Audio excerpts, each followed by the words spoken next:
We'll call the meeting to order.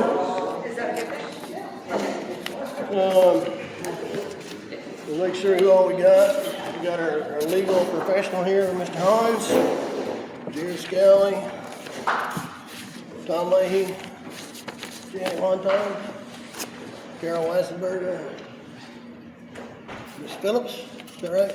Yes. Shirley Phillips. Shirley. Okay. Matt Tenners, Matt Warren, myself, Carl, Larry. So we got everybody here except Tom. Tom had knee surgery, I guess. Yeah. He's doing okay? Sorta. Yeah, he's this is the first day of rehab he had to do. So I called him, see if he needed to lie. So, Is this CPA? Yes.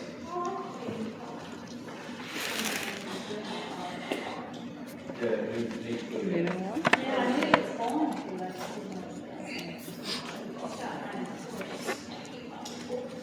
all right. Now, we'll go through the No, I got it. do the Pledge of Allegiance, and then we'll go through some administrative announcements.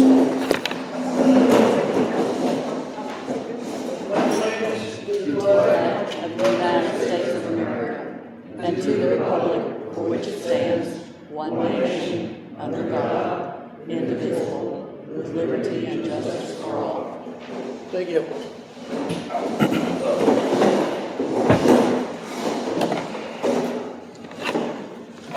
We don't have that many people here. Most of you have been here before, but we're reading the administrative announcements. But I would encourage you that you or anybody in the neighborhood, if they want to ask questions, they don't have to wait to come to this meeting to submit that. Shirley pointed that out somewhere. I don't remember exactly where, but it's pointed out that you can submit questions to the district secretary by email ahead of this meeting. And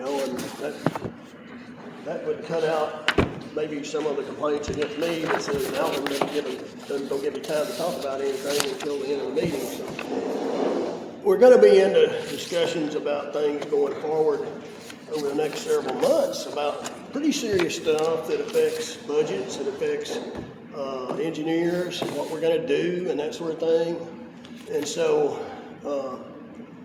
if we come to a meeting and we've got 8 or 10 emails that talk about specific things that are tied to what's important to everybody, then certainly I can look at that and say, and the board can look at it and say, well, okay, let's have a general discussion about it. And before we get into a, what do you call it? Somebody recommends something, what do you call it? Drawing a blank. Motion, that's it, there you go. Wasn't that complicated, was it? Before somebody makes a motion and, you get into the official process, then we might be able to have a little bit of discussion if it makes sense. I don't want to get the whole thing tied up though, and, just waste a lot of time. But it's important, and that's come up just about every meeting. So I thought that a couple of things that I would say tonight was we may do that, but also you can submit your questions and comments to the district secretary by email before the meeting.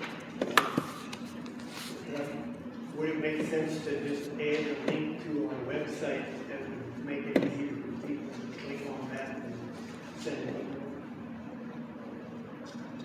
Yeah, I think so. I guess. Can that be done? Sure. Yeah, sure. I don't know if that needs a motion. I think what Tom is saying is that if we put a link to my email on the website, all they've got to do is go to the website and click on that, and okay. We have a link for the public records, that's easy. Yeah. Yeah. Piece of cake. So that's the one thing I want to say. The other thing I want to say is that the board members, this is not my meeting, even though sometimes I act like it. It's not my meeting. I'm the chairman. But if you've got something you want talked about at these meetings, then you need to submit that to Shirley also ahead of the official notice and agenda going out. The agenda goes out, it's supposed to go out a week before the meeting. So if you got anything you want to talk about specifically in the meeting, new topics, new business, those sort of things, then submit that to Shirley. If you want to go back and review other stuff that's been on there that may not be carried over to the agenda, do that. So, okay. I guess what I'll do now though is go ahead and make sure that we cover the administrative announcements. And this is some of what I was talking about, but if you wish to speak or ask a question, fill out the form on the reception table. And you can do that now. Give it to Shirley. And then we'll figure out exactly when to address it. What I don't want to do is like in some of the meetings I've been involved in the past, is I want to sit here at midnight and have just a kind of a complaint session. You know, put specific topics, bring them up, and we'll figure out how to address them, when to address them. The chair will address questions or comments after the agenda is complete, normally in the new business section, time permitting. Meetings normally last approximately 2 hours. Yeah, I wish they did. They're going to have to tonight because basketball game comes on at 9 o'clock. Wait until the chair recognizes you before you talk. Limit your comment or question to 3 minutes unless the chair specifically extends your time. Where 2 or more represent or share a common interest, only one will be designated to speak for a total of 5 minutes. For a good cause, the chairman may extend the time limit. Speakers are not allowed to assign his or her time or any part of it to another speaker. A member of the public speaking on any matter shall confine him or herself to the question or matter before the board, shall not be unbecoming, abusive, or unparliamentary language, and shall avoid commenting on personalities or character of any board member, former board member, board trustees, other officials, staff, or the public. The board reserves the right to have the Clay County Sheriff's Department remove an individual or individuals who fail to meet this request. Address your question and comments only to the chairman and not to a specific trustee or individual in the meeting. Trustees can only respond to an individual if chairman requests. The person who decides to appeal any decision made by the board with respect to any matter considered at the meeting is advised that this same person will need a record of the proceedings, and that accordingly the person may need to ensure that a verbatim record of the proceedings is made, including the testimony and evidence upon which the appeal is to be based. The district attorney, district accountant, engineering advisory group may be requested by the chairman to speak at any time for advice, suggestions, or information. Board meetings are audio recorded and posted on the board website. And this is what I said at the start. Questions may be submitted in advance by email to district.secretary@lamson.com. To the trustees, all trustees, including board officers, must vote. A trustee with a conflict of interest regarding business before the board must declare the conflict with the chair before the vote. The district attorney may be consulted on this issue. If a trustee needs to leave early, the trustee needs to advise the chairman. An important issue may need to be moved up for discussion earlier for approval and vote. Okay. Now we're supposed to look at approval of last month's meetings. Any comments on last month's meetings? I would make a comment that I thought Shirley did a good job, especially with her first time. A few little changes here and there, but for the first time you've ever done that, I thought that was very good. Thank you. So any corrections, additions, subtractions, changes? Somebody want to make a motion to approve the minutes? Make a motion to approve the minutes for last meeting. Okay, thank you. Motion's been made. Any more discussion? I'll second. Tom seconds. All right, all in favor? Aye. All opposed? Okay, motion carries unanimous. I guess we got eight voters this time. All right. Treasurer's report. All right.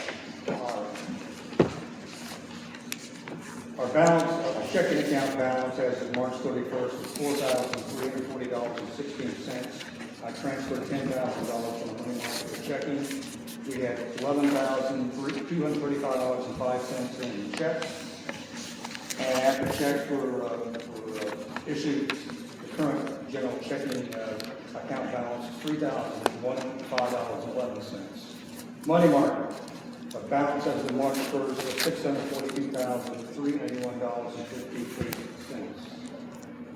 When you add back to the balance from the checking, current total fund balance, $632,667.67. Any questions? Can I have a motion to approve? Make a motion to approve the treasurer's report of funds. Okay, Second. any discussion? Okay, all in favor, aye? Aye. Checks. Shirley Phillips, $550.13, Cobb Gonzalez, PA. What we did was, their firm was like one step behind us because our meetings, we paid the balance on his last bill of $2,004, and we added another $1,000 because he's a good guy. Get him going for this month for a total of $3,400. Leads, valve, and pump repair, $4,500. Tom Hallquist, $750. U.S. Treasury, $36.92. And Forest Groundworks for mowing the dams, $2,344. I see that Tom left the numbers off because he was in a hurry to get to the hospital, I think. So let me find those checks.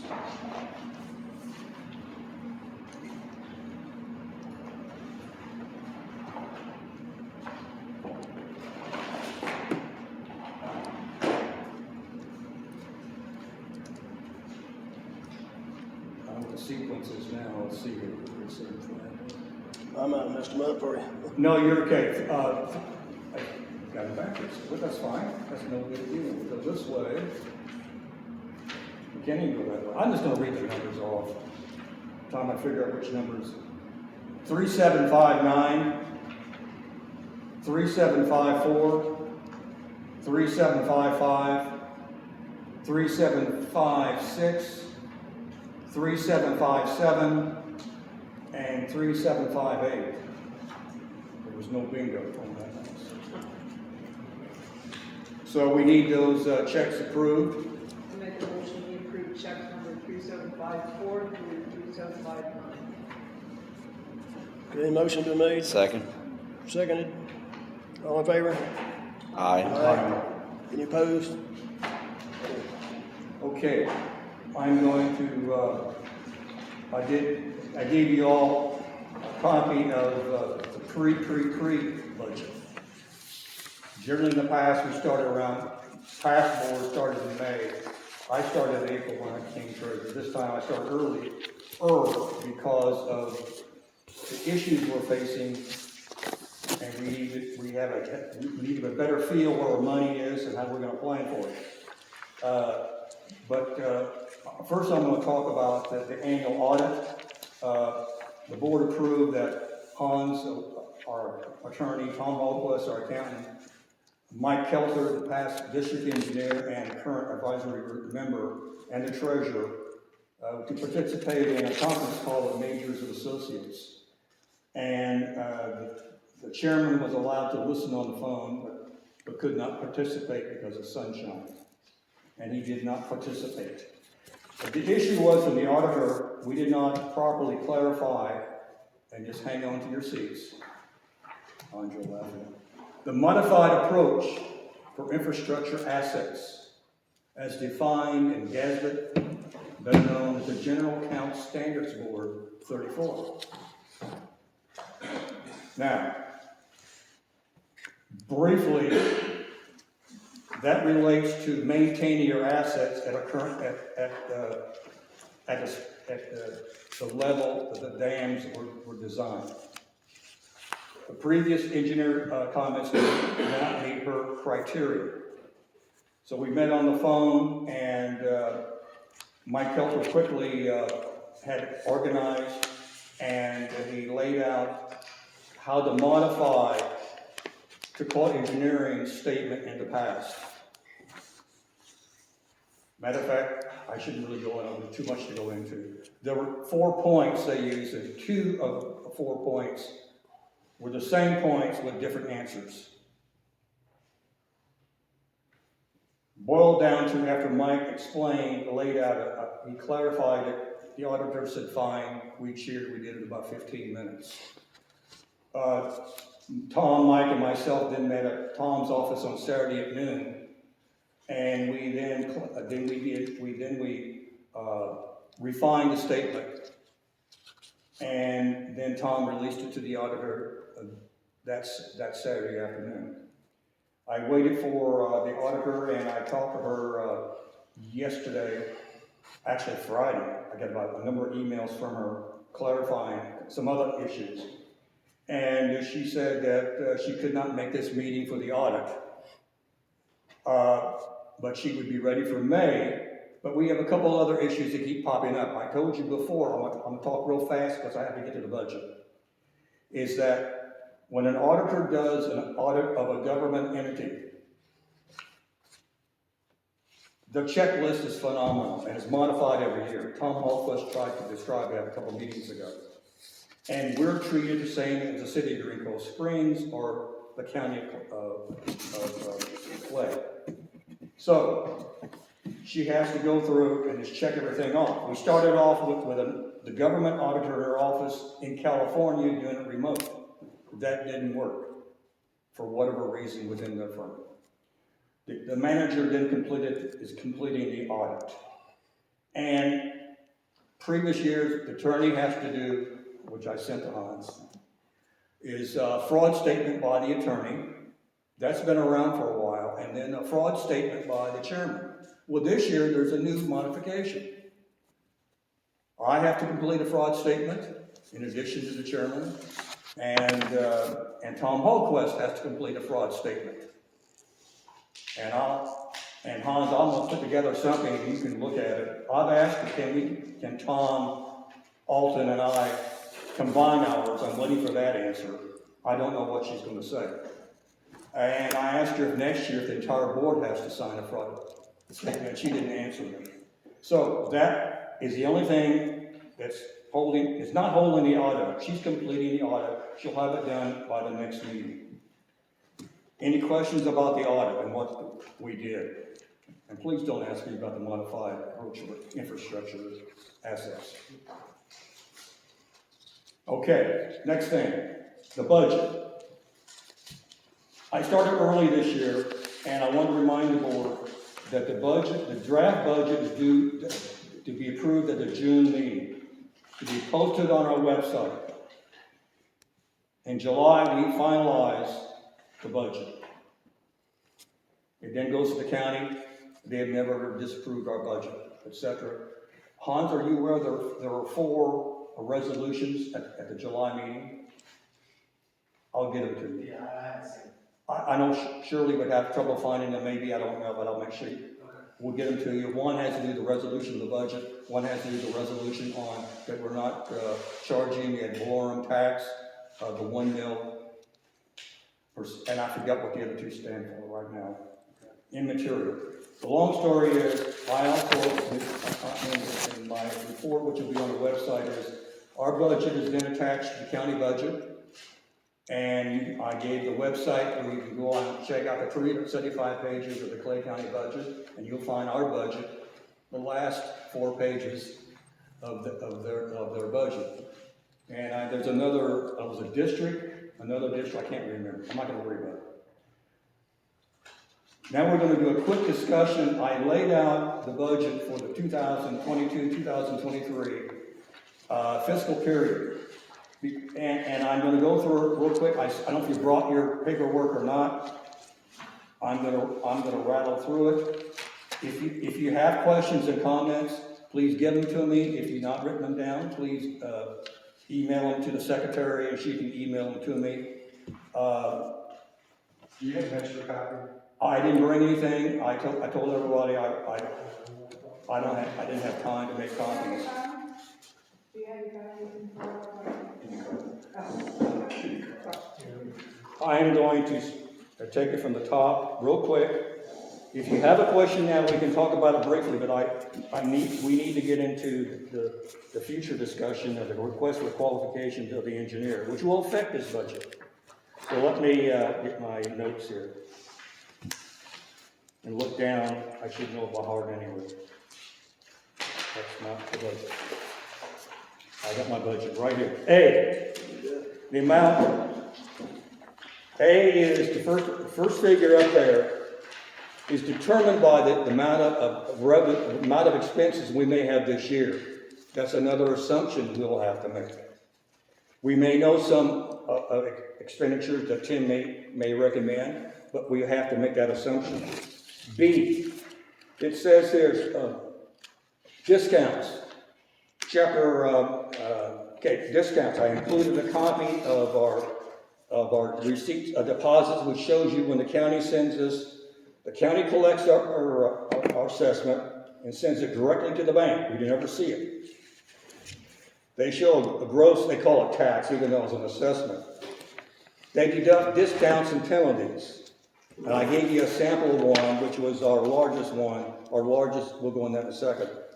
And discounts and penalties. I pay quarterly. I get a discount for doing that. Penalties. You didn't pay your assessment on time. One time I forgot to pay and I didn't get my discounts. That's considered a penalty. They calculate that. I don't know who, what, or whatever. But they do subtract discounts and penalties, and that's what that figure is. Moving on down, interest income, that's from the bank. Then the next item shows $51,700. That's item D, less 5% per Florida statute 129. 129 says, and I give you a copy of that, it says every governmental body must withhold 5% for uncollected. Up to a max of 10, we always only hold back 5%. Okay. Legal fees. I took Wayne's monthly for 12 months of 14.331 times the 250 and came up with that figure of 43,000. If Han thinks he's going to spend more, he should let us know later, or spend less. I think it's a fair estimate based on the average that Wayne projected. So, all right. Then we move on. Then we have a total estimate of revenues, and blah, blah. Personnel services, that's our secretary, that's easy. Then it came, okay, I skipped that. Legal, we jumped on. Engineering fees. I put down 100,000 and 200,000. That's just for discussion. My suggestions are suggestions only. When we get into conversation next month, you all have your suggestions and the board will decide. We may not have this one figured out because when I looked at Hanson, I saw something about an engineer, I saw something about a consultant. I don't know what that means. I also plan to give the board a running exhibit of projects, major projects. We had a lot of them. So you can look at past from where we come from. The dredging 12, 15 years ago when Larry Pitts was chairman of 340,000. Then you see the South Lake Asbury spillway. And we had a loan of 840,000, but the actual cost was like 790,000. You'll see that. You'll see costs go up. Just for comparison purposes. For whatever it's worth. So then we come down to audit fees. Here we go. Audit fees have been $7,500 for the last several years. Mark Rombach, the executive director of FASD, Florida Association of Special Districts, told me when he helped me out briefly on the attorney review, looking for attorneys, said that small special districts are now being charged $15,000 for audits. And everybody was looking for an auditor. Even Wayne Flowers contacted me if I knew any more auditors recently. Our auditor is not sure if she's going to continue or not. If she doesn't, I know. If she does, the price is going to go up. And if she doesn't, it's really going to go up. I have already started a file of auditors who do Clay County, school district, and everything else. Okay, I'm moving on. Okay, then other county tax collection fee, $22,000. They charge us 2% of everything they collect. That's at $22,000. The county tax assessment and admin fee, $260. That is a fee they charge us. We still have to calculate that ad valorem. And Hans will be involved in that. I pass that on to him. That's something new for him too. But we still calculate whatever if is a resident, is that his or her lot, etc. And that's certified, that goes to the county, that's around June or July, probably July. And they charge us $260. Okay. Okay, I'm moving on here. Web support, $3,000, that's about what we're doing now. Then you see that travel per diem, $1,000, we never go over that. And we get down to mailings, $300. Utility services, $550, that's for the 5 lights on the dams. And we get down to liability insurance. I raised it to $10,000 because insurance is going up. We probably will see an increase. We have a very good insurance company, a very broad. Bond insurance, $250. The 3 officers required by the charter, there's a $25,000 position bond for fraud on that. All right, and off we go to the second page. I'm moving fast here. I put down for miscellaneous repairs and maintenance, $10,000. There's notes in here. Take a look at it. You may have your own notes. I threw in the toe drains. One needs to be actually replaced, and there may be some other work. But anyway, that's board discussion the next meeting. Mowing 3 dams, $28,100. Erosion, fire ants, $1,200. And we get down, we have a total, and we get over to advertising, $800.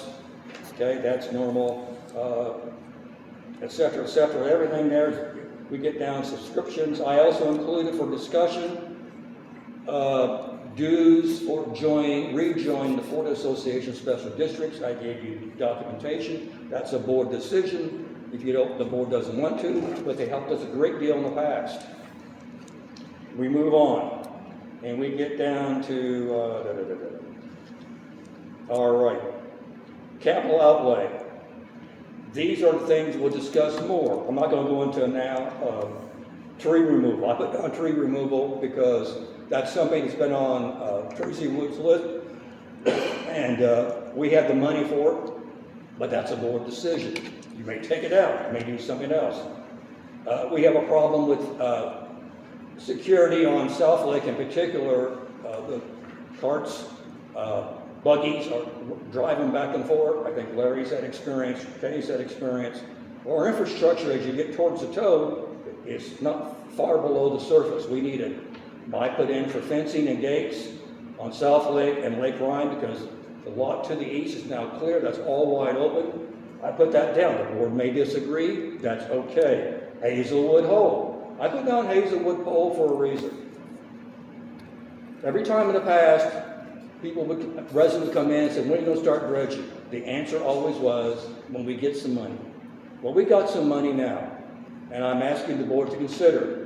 The board as a whole may disagree, but that is there for our next discussion.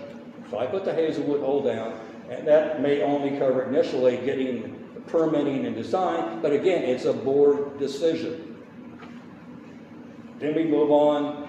So we have a total capital outlay of $595,000. Then I build in for the first time an emergency reserve. We had a small one last time. Wells Fargo wants us to have $1 million in order to get a loan from them. Well, Wells Fargo can sit over here. But in the meantime, emergency reserve is still an important aspect. As treasurer, I have to recommend it. If you don't approve it, you don't approve it. How long do you need the $2,400? That's what this budget is based on. We got to go at least 2 years, maybe 3 years minimum. It may stop there. I don't know. Depends upon what we do, what is finalized with the new engineer. We hire a new engineer. Okay. So I put down $350,000 for emergency reserve that we build over a 3-year period. What happens if we get a loan? We got a loan, we're paying a loan, and we have an emergency, and we have old dams. So I'm recommending that we consider that. You all may say no, we'll put down $5. That is your decision. Okay, now, there are 2 funny things here now. we have here called reserve for capital. That's just a balancing factor. The way this budget was put together, it was zero. The next one is that reserve contingencies, which we saw up when we got the revenue. You got to have a balance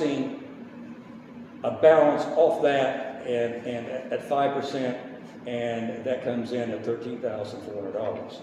That is the suggested budget for review by this board.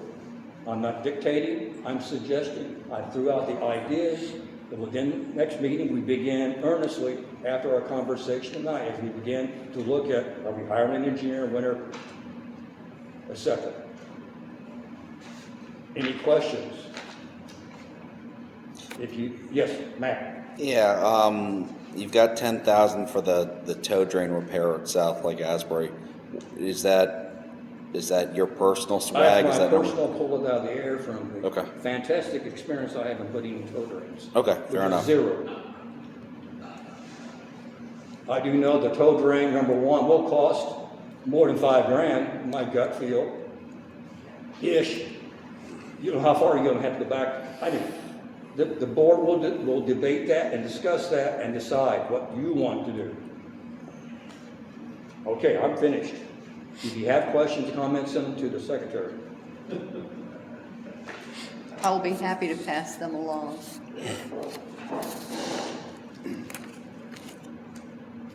I'm finished, sir. Okay.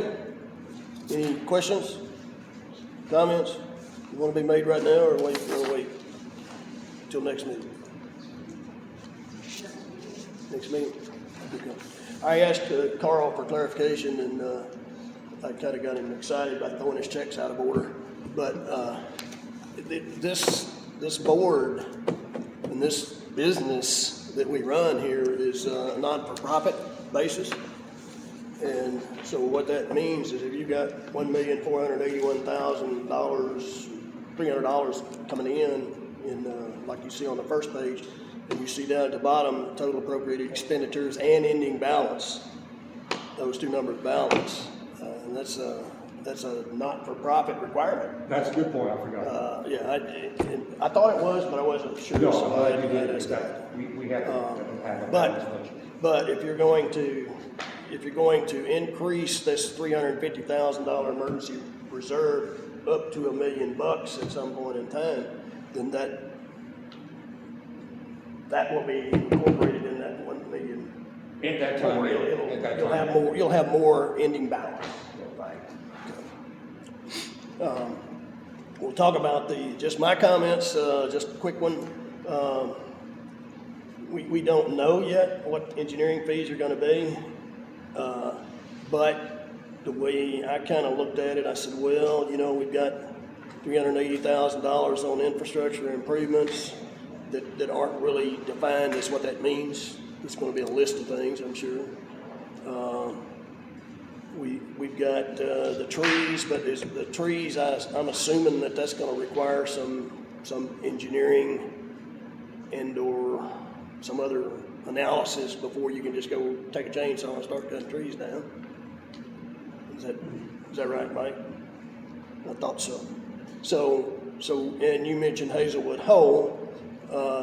That is primarily design and permitting money you've got there. It could be more. To do the work. It could be more based on the timing. I don't know. Yeah. I know that to collect with $258,000, I know from experience, they never loaded in tree removal on any project. So I had to bump to 258. Yeah. And I'm just a guy flunk counting at the college and But here's had trouble walking, and I came up with that figure.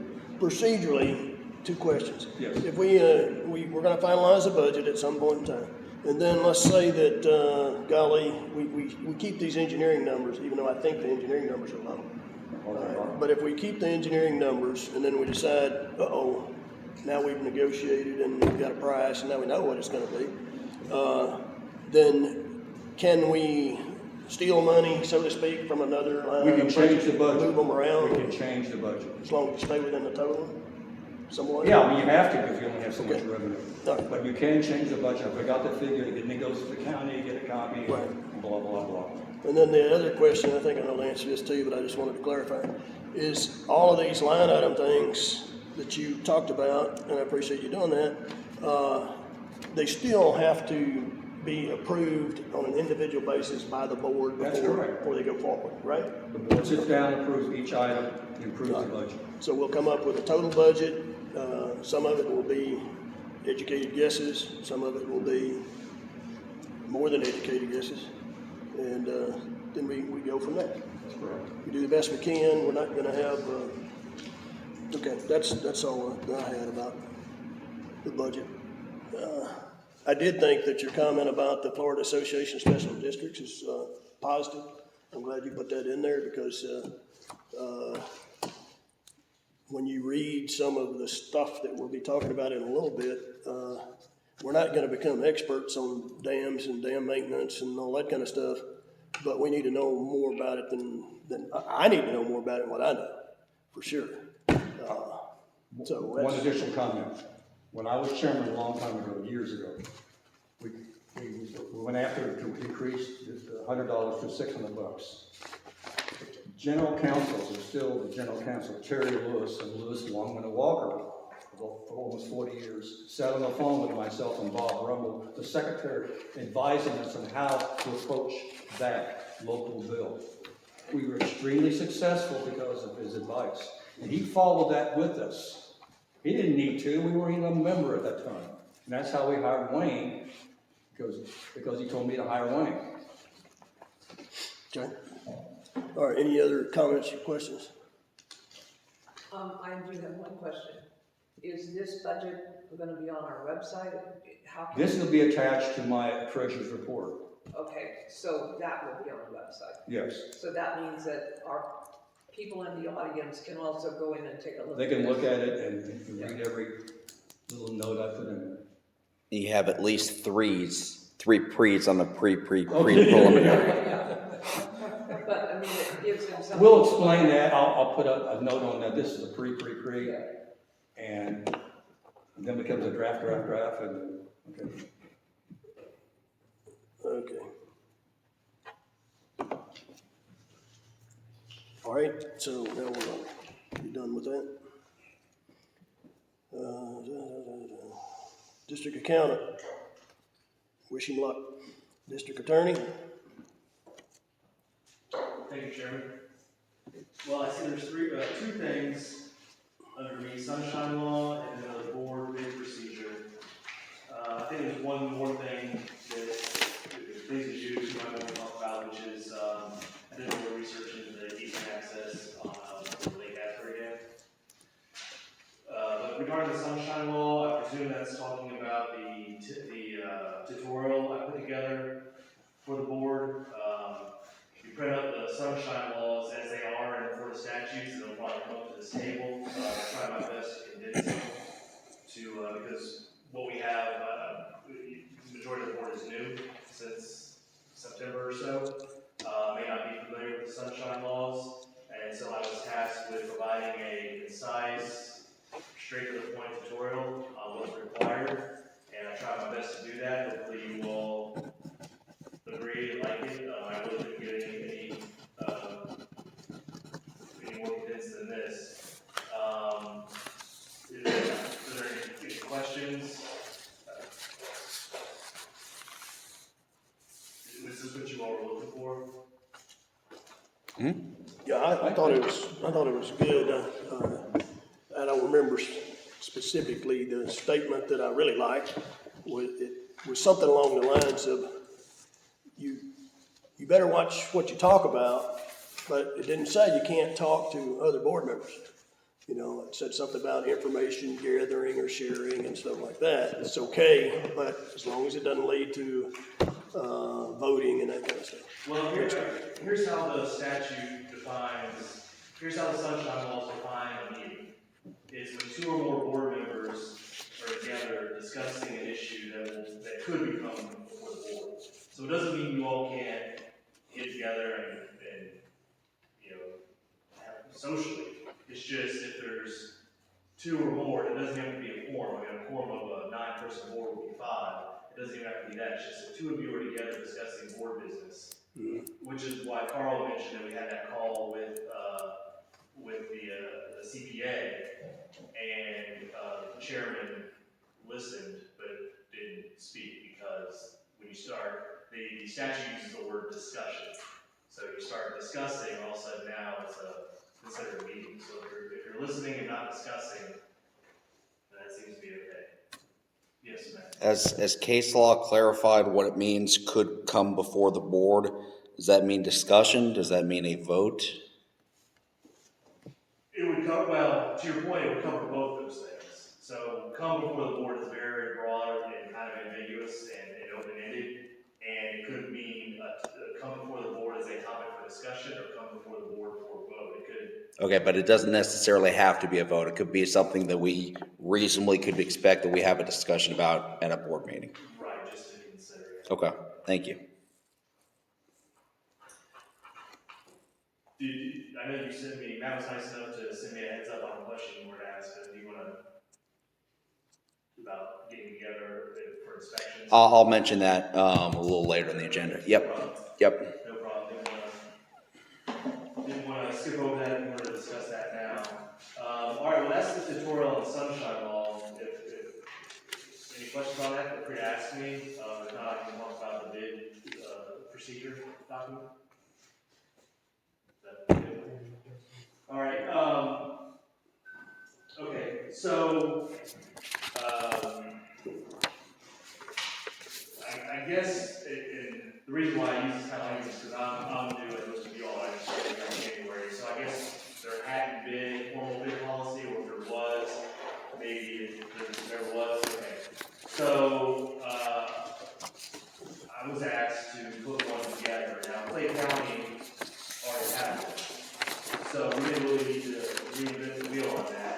If there's one good enough for Clay County, then presumably it's good enough for the district. So I put one together. A lot of this came straight from the county's manual. Now I did have to tweak and edit some stuff, because some stuff that was applicable to the county wasn't necessarily applicable to the district. So I had to make a few changes. But the bid procedure, the proposed one, is about 16 pages long. Copy of what? It just provides the process and procedure. So it talks about the process for soliciting bids. Now, what we have on there is what the county has, which is items, services, projects, materials, anything costing $50,000 or more. That's the threshold where it will be put out for bid. That's what Clay County uses, so we figured that would be good enough for the district as well. So it goes over the process for bid submittals, the insurance requirements for bidders. It goes over the requirements for bonds, for a bid bond. It goes over the bid review process, which culminates with the bid award.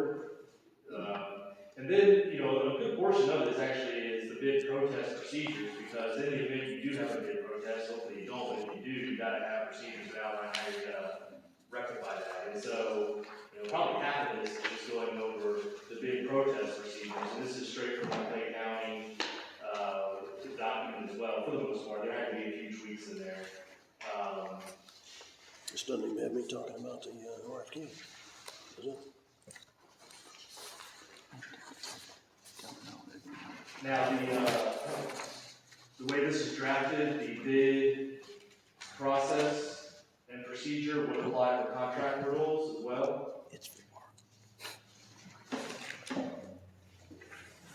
And there's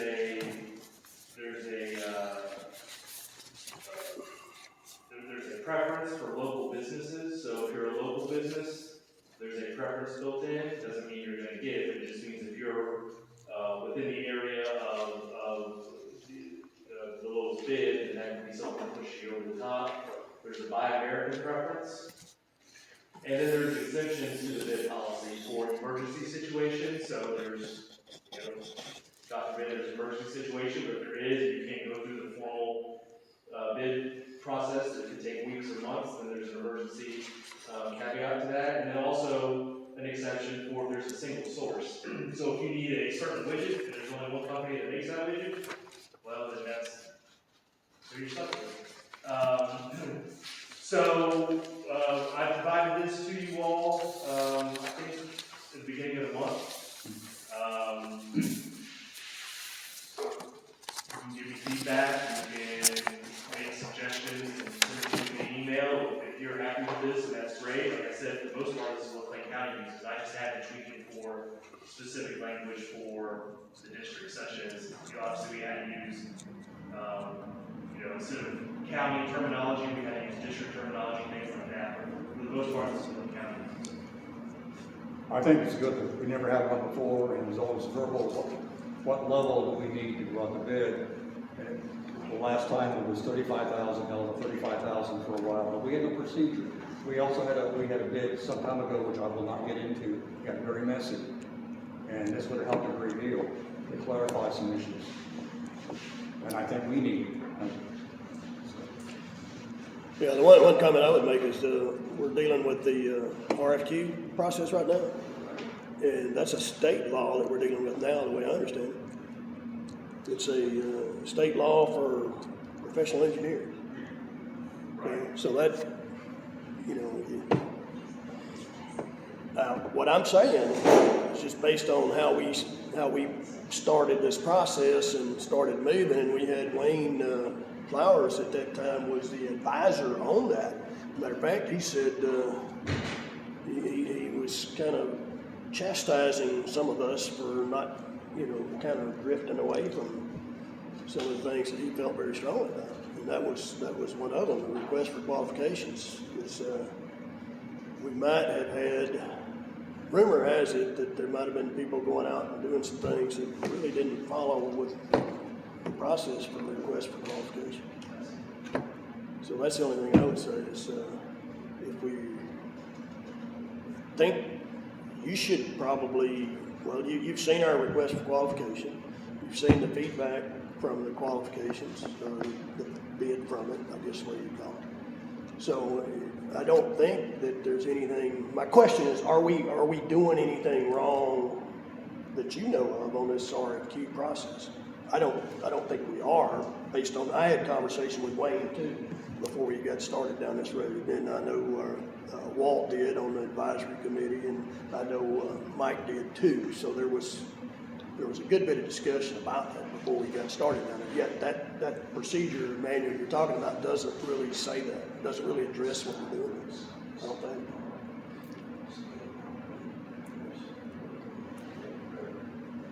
No, from everything I've seen, request for qualification process that the district's going through, it could be compliant with state law. What Mr. Miller just said to me is that when the county silent on something, it refers to state law. That is correct.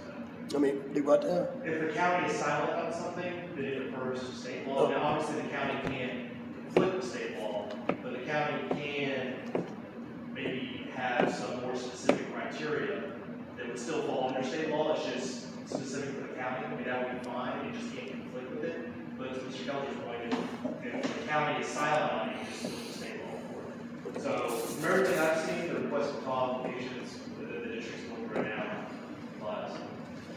All right. Anything else? Okay. Did you all want me to discuss the, one of the first things, I think it was actually during my interview process, but then after that, there was the issue with the potential ability to have access to the Lake Asbury Dam. If there was any easements, any rights the district had. I had an associate look into that. I can go over that now tonight. That was what I passed out. Now we don't have to do that now. We will do that later, or I can get it right now. You passed it out?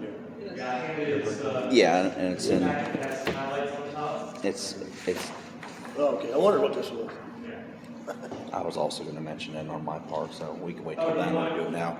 Well- Either way, I'm It's up fine to- either It's up to way. you guys, it's your nickel. Well, did the agenda change? Because I thought when I saw it, it wasn't on there, but maybe I just there's, so we've been talking, what we've been whispering about, that there are some discrepancies between some of the things that were sent to the secretary and what wound up online. I see. And so we have printed copies here that are a little more detailed than what wound up Okay, online. I'm not seeing that, so I apologize. So I'm definitely not trying to go out of bounds or something. No, that's fine. I mean, we can wait, Madam, if it makes sense for whatever you want to talk about, we can wait, or I can get into it now. If the chair doesn't oppose to it, we can get into the meat of it now.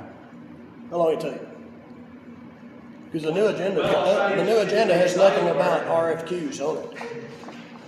Okay. Well, I could probably summarize all this in 5 to 10 minutes. It just depends on if you all have questions after that. Donnie Wright's not here, so he won't have any questions, but it's something that will come up certainly in our process of what we're doing here, and it has been brought up a number of times, and so I don't have a problem with you going ahead and talking about it.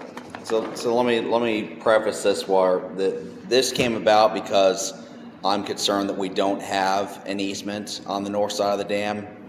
And so if we have to go through eminent domain or whatever the process is to get easements, we need access for inspections. We need to be able to install flood control structures, and we need to be able to make repairs to the entire prism of the dam, plus between 15 and 50 feet beyond the toe. That's for maintenance. And so my question to the attorney was, okay, do we have any easements? Does LALOA have any easements? Do we have any access for inspections, maintenance, installing of additional spillways, et cetera, through that entire dam? Go ahead. Well, so the short answer is you have access to it. I haven't been down here and actually measured it, so I don't know if the access you have meets the footage requirement that you just mentioned. But you do have access. It's not necessarily an easement. There are easements there, but you do have access. And so let me just start with this first page. So what I did was I just had my paralegal just staple everything that I had looked at. We're not going to talk about everything that's in here. There's just a few things. Now keep in mind, the dam system is co-owned with the HOA and with the district. So the rights that the HOA has can also be used by the district, so long as there's an HOA representative there, or the HOA wants to submit, written consent or something like that. But I'll get into those details. Currently, the HOA is going through the NERDA process, and their covenants have expired. Okay. Still, ownership is still there though. Okay. Ownership is kind of separate. Well, Yeah. well, so I've been through that situation before, because I do, obviously, as you know, I do a lot of HOA condo work. So just because MARTA may have affected the recorded covenants in some way, it doesn't extinguish everything. So in my opinion, easement rights would still be valid. I mean, there's some things that would be affected, and I can get into details later outside of the meeting needed, but in my opinion, that wouldn't affect any of the property rights that I'm referring to. But for a large part of this access, you have access anyway, or I should say, up to the county level has access without it being easy, and I'll get into it. But this highlighted portion on here will be important for what I go to next. So number 7 on the top page, this is the restricted covenants for the HOA.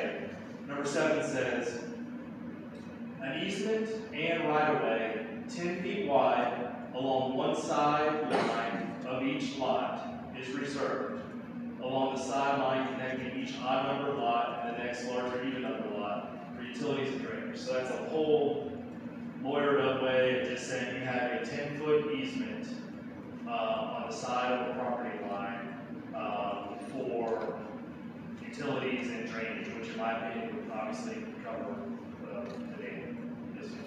Those properties, like Mr., what's his name? Those properties aren't on ours. Okay. All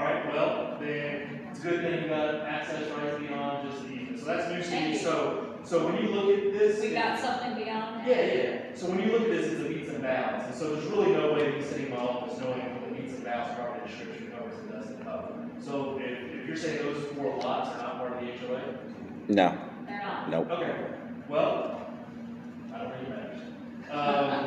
So if you want to flip to the second to last page, it's a color map. So this is looking at, it's a color map with some red lines on it. You'll see the street and the dam. So you'll see these red lines. This is straight from the Clay County Property Appraiser's website. So towards the bottom is the south end. Now that's co-owned by the district and the HOA, so there's no issue there. Now, those red lines, see those 2 red lines and the road is in between? Does everybody see that? That is county property. So, and it goes well beyond, I think this is on purpose, it goes well beyond the boundary of the road past that dam. So which, are you on number 2? I'm on the second one from Okay, that's last. It's got no legend on it. It's just the 2 red lines bordering that road. Yeah, unfortunately, this is just printed up from the county, so that's just how it's printed.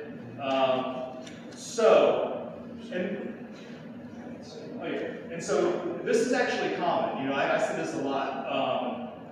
Where the roads are public roads, the property lines don't always go right to the road. It always goes into the property for the most part, almost any neighborhood around town. So you'll see, and obviously I can't tell the exact distance, but we can kind of ballpark it. But you'll see that red line goes well into the property, well into the driveway. This may be news to those owners, but that's not their property, that's county property, until you get to the red line. So there's access. That's why I say It's county property, or county just has an easement over it? no, it's county property. Okay. It's owned by the county. That's the line there, right where that line is, on that spillway, with the cable across it. So you don't have access past that line right there. Yeah, so I don't know exactly how far back that goes, but obviously it goes back a little ways. Link walls, Yeah. right there. Yeah, so we're probably going to need an extra 50 to 150 feet Okay. beyond Well, that. Then if that's the case, I guess it just depends on what you need to do. I mean, you have access in between those lines. Okay. Right now. Anything beyond that you would need for any given work, you would either need the consent of the owners or go through a process you described,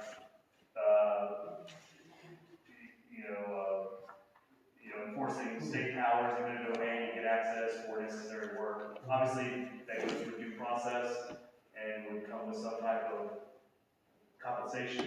I can get into the details of that later. Yes, sir. We have a little flaw in this whole thing. The standpoint, several years ago, the board voted, I was the only dissenting vote, we would never use eminent domain. So we'll have to rescind that motion. Well, until I was just informed that these properties are not part of the HOA, and really there was not a way for me to know that because of the needs of ground description, I don't know. But I was hoping that would give you a 10-foot easement on each side of the red line going down the middle. But apparently not, they're not part of the HOA. So you have access to get there for whatever it is you can do within there. If you need to get further onto those properties, then that will become an issue that we'll need to address. So that's really what this comes down to right now. Just for your information, we tried to address that when we put the emergency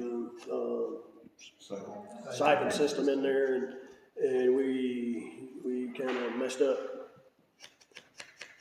And so we got turned down. What does that mean? Well, it means that the truck showed up to do the work when I was trying to get the guy to sign the permit to let us do it. Oh, yeah.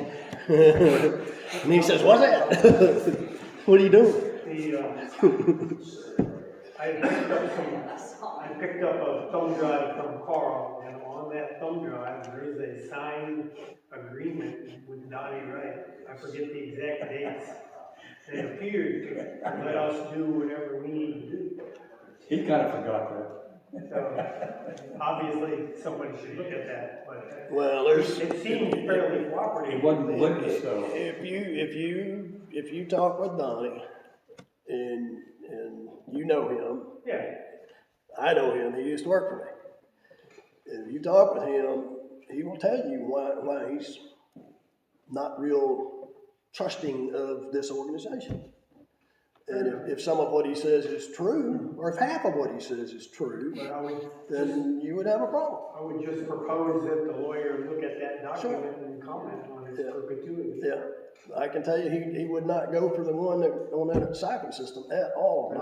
He was going to, and then the truck showed up to do the work when we hadn't got the thing signed. But this brings a larger question, because at some point, when we start removing trees and thinking about improvements on that dam and seawall on Black Creek, or Lord knows what somebody comes up with, we need to have full engagement with these lot owners. Oh, yeah, right now we have Yeah. zero So access we to need it. to start now. Yes. Well, I think that's, if I'm not mistaken, in talking with Tracy Wood and Cammy Dewey, that is a requirement that we can't just unilaterally go out here and do anything we want to without those people being involved and signing off on it somewhere. Unless we have an easement for that purpose. But now, Yeah, but we don't, the so, only good news I see is the fifth lot, kind of in the middle, yeah, is that's ours. our lot. Yeah. Yeah, so we got the two ends to sort out, and the spillway. So between you and Carl, can one of you get a copy of that agreement to Hans, please? Well, I can, we don't have any kind of projector set up in here, do we? There was a good PowerPoint on that memory stick. It shows each of the lots, and there's some, we can bring that next week, to the next meeting, and talk about it. It's a very educational series of PowerPoints that the past people have been through, that show you these lots, show you the boundaries. It clearly doesn't address all of the issues, but it brings you all to the same page, so to speak. Yeah, but again, if we're looking at eminent domain, which is the nuclear option, Right. not for seizing property, just for getting access to it, just for easement, Well, yeah, easement eminent purposes. I mean, domain. if we already have an agreement with a landowner and it has Yeah. any weight whatsoever, that'll save us a big check in the end. I would think that we start a dialogue with these 4 lots and work out some amicable solution before we start talking about any Because I assure you, if I was Donnie Wright, and you try to do eminent domain and say, we're gonna go in and do this, you wouldn't have any parts from my property line down to down there. I would take everything out every time you put something in. It would be a lot better to have some conversations. Absolutely. Sure. On the adversarial. Work this out before you start saying eminent domain, because I've heard him numerous occasions say, eminent domain is not. I'm just saying that with the Well- scope of the work we know coming, we've got to have some agreement. We do, and I believe that would be the right thing to do, is have some conversation. Sure.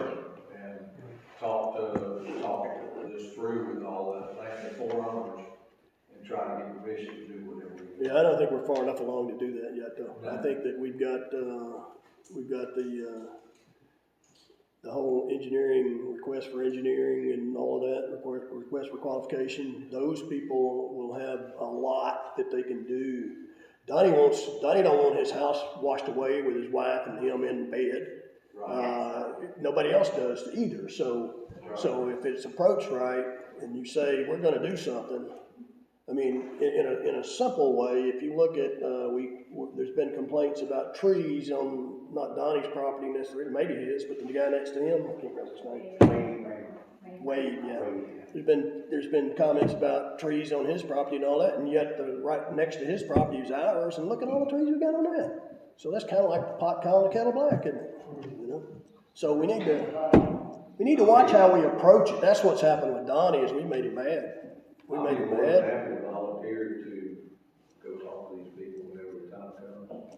I think we need more information and more of an approach before we approach them, really. 'Cause, otherwise, we're gonna, we're gonna get the cart ahead of the horse. Well, you say that, but if God forbid we have a dam breach, we don't have any rights to go in there and rebuild the dam. We're screwed.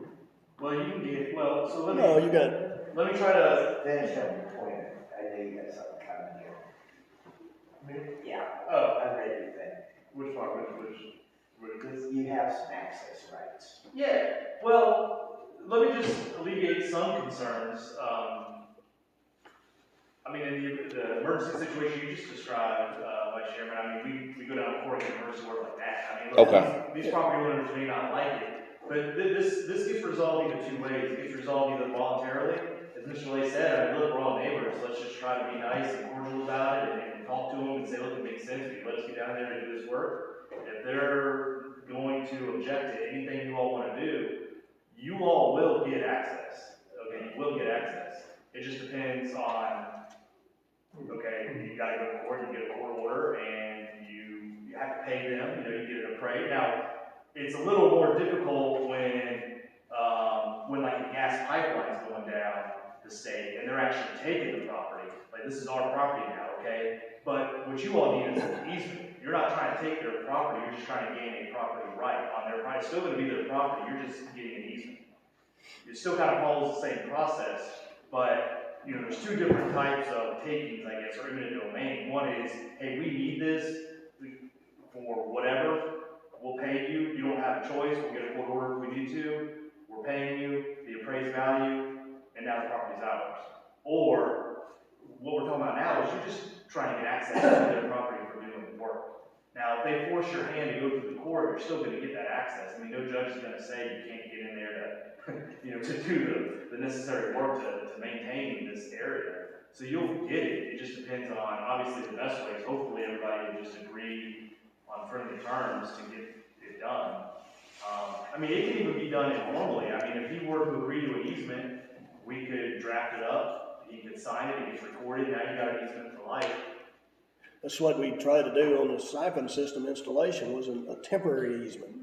That was all drafted up by Wayne Flowers, and it had all the legal stuff in it. Unfortunately, it had some legal stuff where somebody in the past had more stuff written up than what we were trying to get him to do, and it got left in there, and then that made him even more suspicious of what are you guys trying to do. So it was, and really the way that thing stands right now, before the part broke on it that we talked about last month, Tim was doing maintenance on that valve and opening it every month when he does the other valves. And the way he was doing that was he would call Donnie and say, and this was an agreement worked out between him and Donnie, he would call Donnie and say, hey, on the 23rd or whatever day, I'd like to do maintenance on that valve. You okay with that? And Donnie said, yeah, go ahead. All right, but that was the agreement, the verbal agreement that was worked out. So do we pay for a temporary? No. We paid $10 or something. I forget, for the paperwork or something. Whatever that is. Yeah. But this, I digress to another comment I heard that Bramlett's, well, we're thinking of putting in a seawall. What's the municipal service board planning so we don't do something twice? Well, they've already done it. So, they've already done it. They got the Corps of Engineers, somebody to approve it, and it's already done. Okay. I like the way that happened. Boy, they made it happen. They followed the right procedure, maybe. Maybe not. Anyway. Okay, so I think. So my question is there, what is your objection to having Mr. Lay go out there and informally start the conversation? It's already taken place pretty much as far as conversation with Donnie. He doesn't have the authority he doesn't have the board power. He's not on the board. He doesn't have the board power, but as an ambassador of the board, he could go out there and reach out. You could do it if you want to. If he's volunteering to, I don't object to it. I don't have a problem talking to Donnie and meeting the other people. They see me out there doing the soccer readings, and they always wave. And I try to keep a good relationship with there's somebody that I'm close to their property. So I feel that What do you want him to do specifically? If you said what specifics, what's he supposed to do? Go say, hey, Donnie, give us a right of way?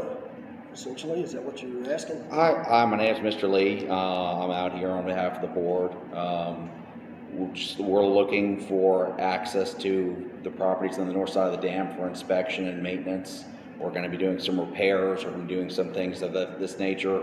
Would you be open to entering into an agreement with us to allow us to make repairs on property that you own to maintain the dam? If he says yes, we draft it up, we get it signed, we get it recorded, it's done. Well, I'd like to ask him about the siphon system. If it's still okay with him, if I come service it and all that, then we can prepare the program, if that's what you'd like to do. And that way we have a backup. Yeah, absolutely. Need to, that would be my first approach to Donnie, if that was okay before. And then if he says, sure, I don't mind coming down, I don't want to go in and do repairs, and then say, hey, I fixed this, can I run down here, you know, I'd rather beforehand say, I don't have a problem with going in there, you know, if you need to open the valve, or you need to do something, just call me, and let me know what I'm doing for.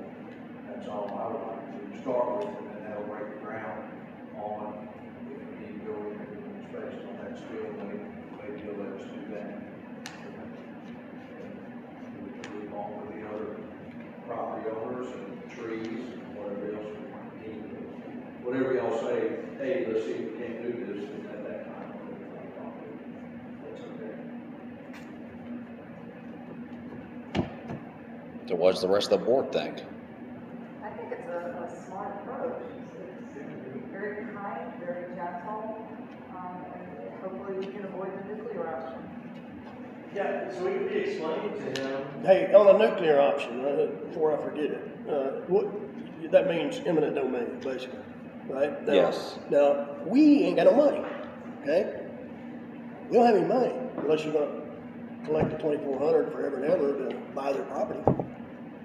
So the county would have to do that, or the state would have to do that, wouldn't they? Yes, we don't have the power, I don't think, do we? I don't think we do either. That was the question. Yeah, we would have to contact the county attorney. All right, so, We go from there. okay, So so, when I was saying, whatever pronoun should be, I mean, I'm referring to the operating system. What does not, eminent domain, does not the nuclear option mean that some entity would buy out a homeowner at fair market value? Or does that? well, you can ask Wade, he's already had that happen in his family, so he knows all about it. Wade, so y'all know Wade, he handles my retirement money. So I know Wade on a professional level. So I don't think Wade's on the anything that he keeps getting the money. You what now? I think he's doing it for the money. I think Wade will, he'll let y'all cut down the trees if he's properly compensated. Yeah, But how come the people on that side of the dam, how come they don't have some responsibility for the trees and all that? They bought the property, it's their trees, they should have done it. well, that's where I think in this whole process, there's a lot of discussion that's supposed to take place according to Tracy Wood and Cammie Dewey. And I'm gonna tell you something now, Donnie Wright's had a conversation with Tracy. And Tracy's called him, asking his opinion about a lot of this stuff we're doing too. And so they're very much going to be, all these people are very much going to be involved some way or another in agreeing to what we wind up doing. Oh, absolutely. But as a dam owner, do they not have any kind of financial responsibility towards this? Just another, I mean, and I don't have, you guys have a PE license, but I think it's more than just cutting down the trees. You gotta deal with the roots and the trunks and the stump drain. Oh, yeah. And then you have the holes, you fill it in, you compact it, you sawed it. Yeah, there's the whole nine.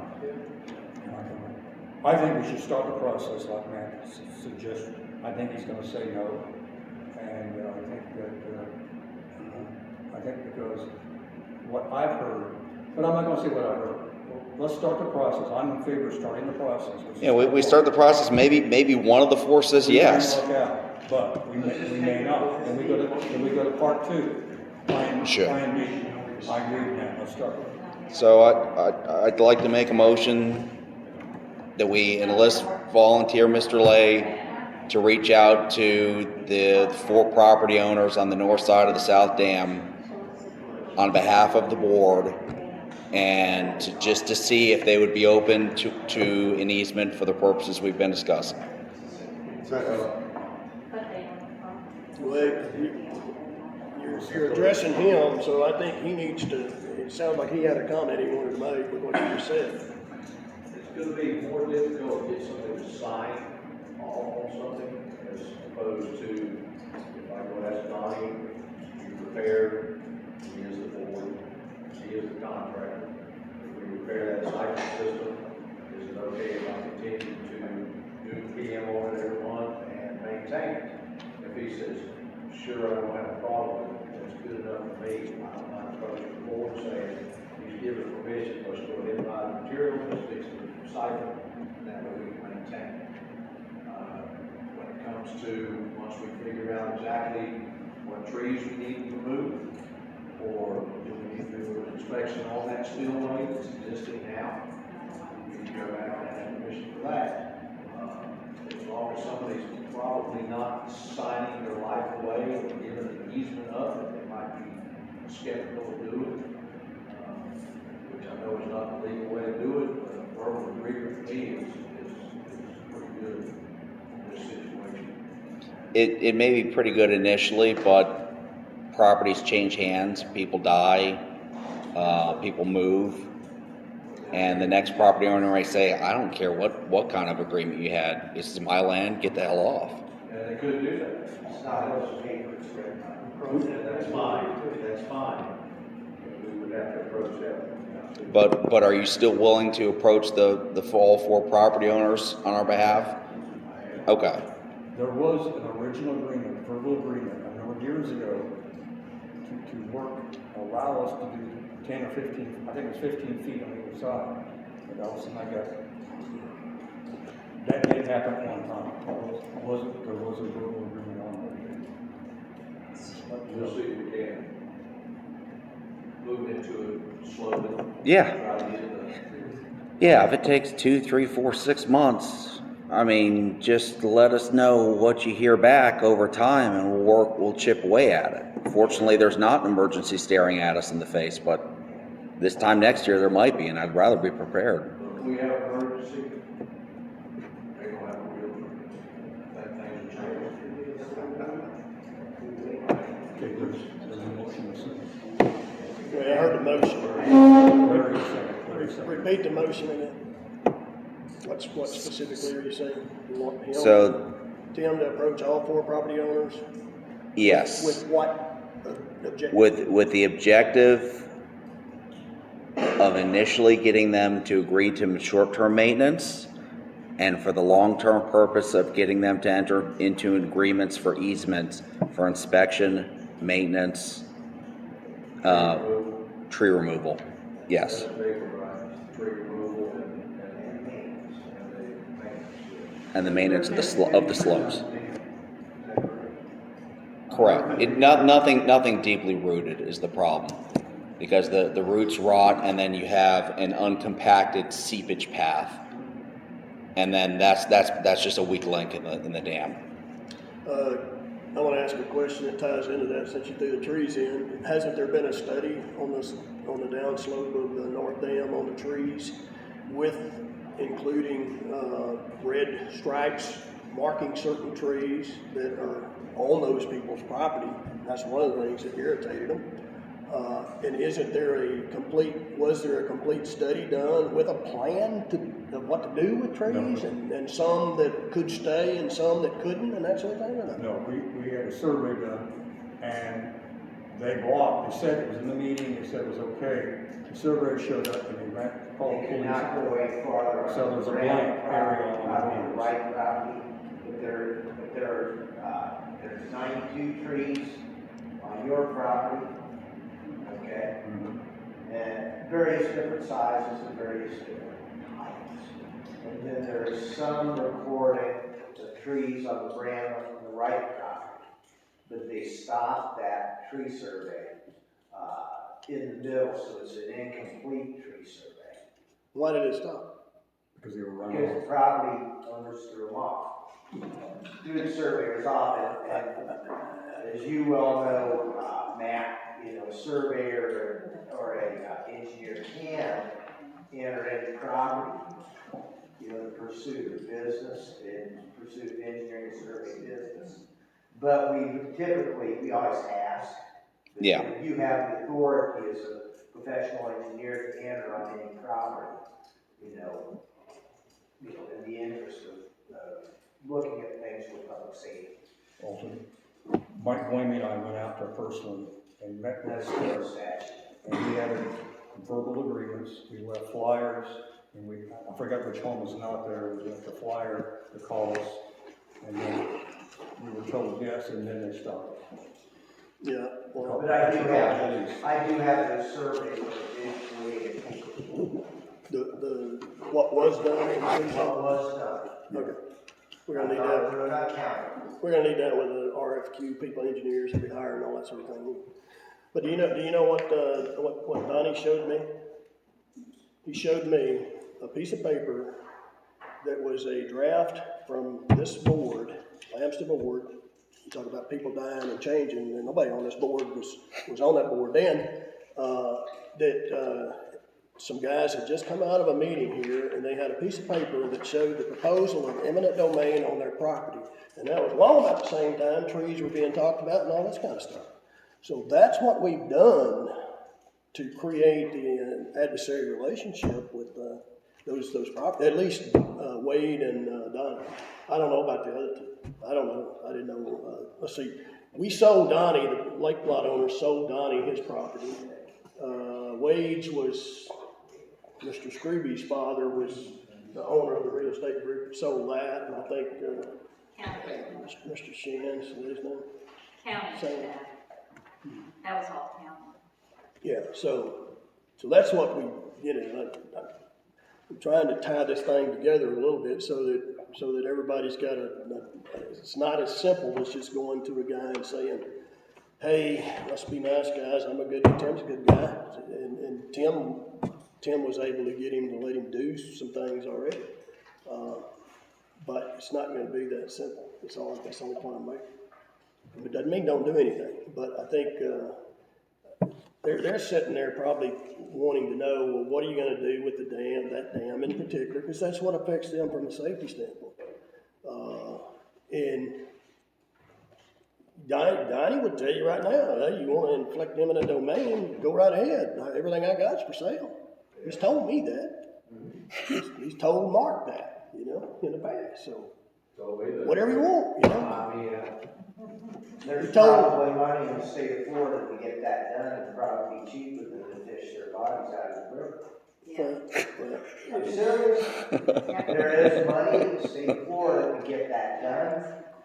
And in our, we're not into the RFQ yet, but in our RFQ, those people researched this enough to know about that situation that exists there. So they put it in there, so they're aware of it. And they know they'll have the board's to. going to direct them to do anything, though. They're only going to do what the board directs them to do.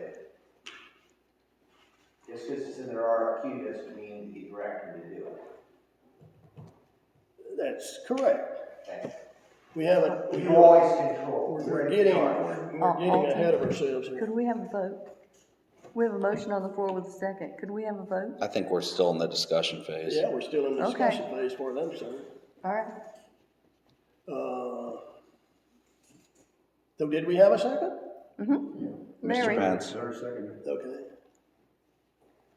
And the motion is for Tim to go talk to all four of those people and say, we're gonna work with you guys, and we'll be nice with each other, and you don't have to sign anything, but let's work together. And they say, okay, and you got a verbal agreement.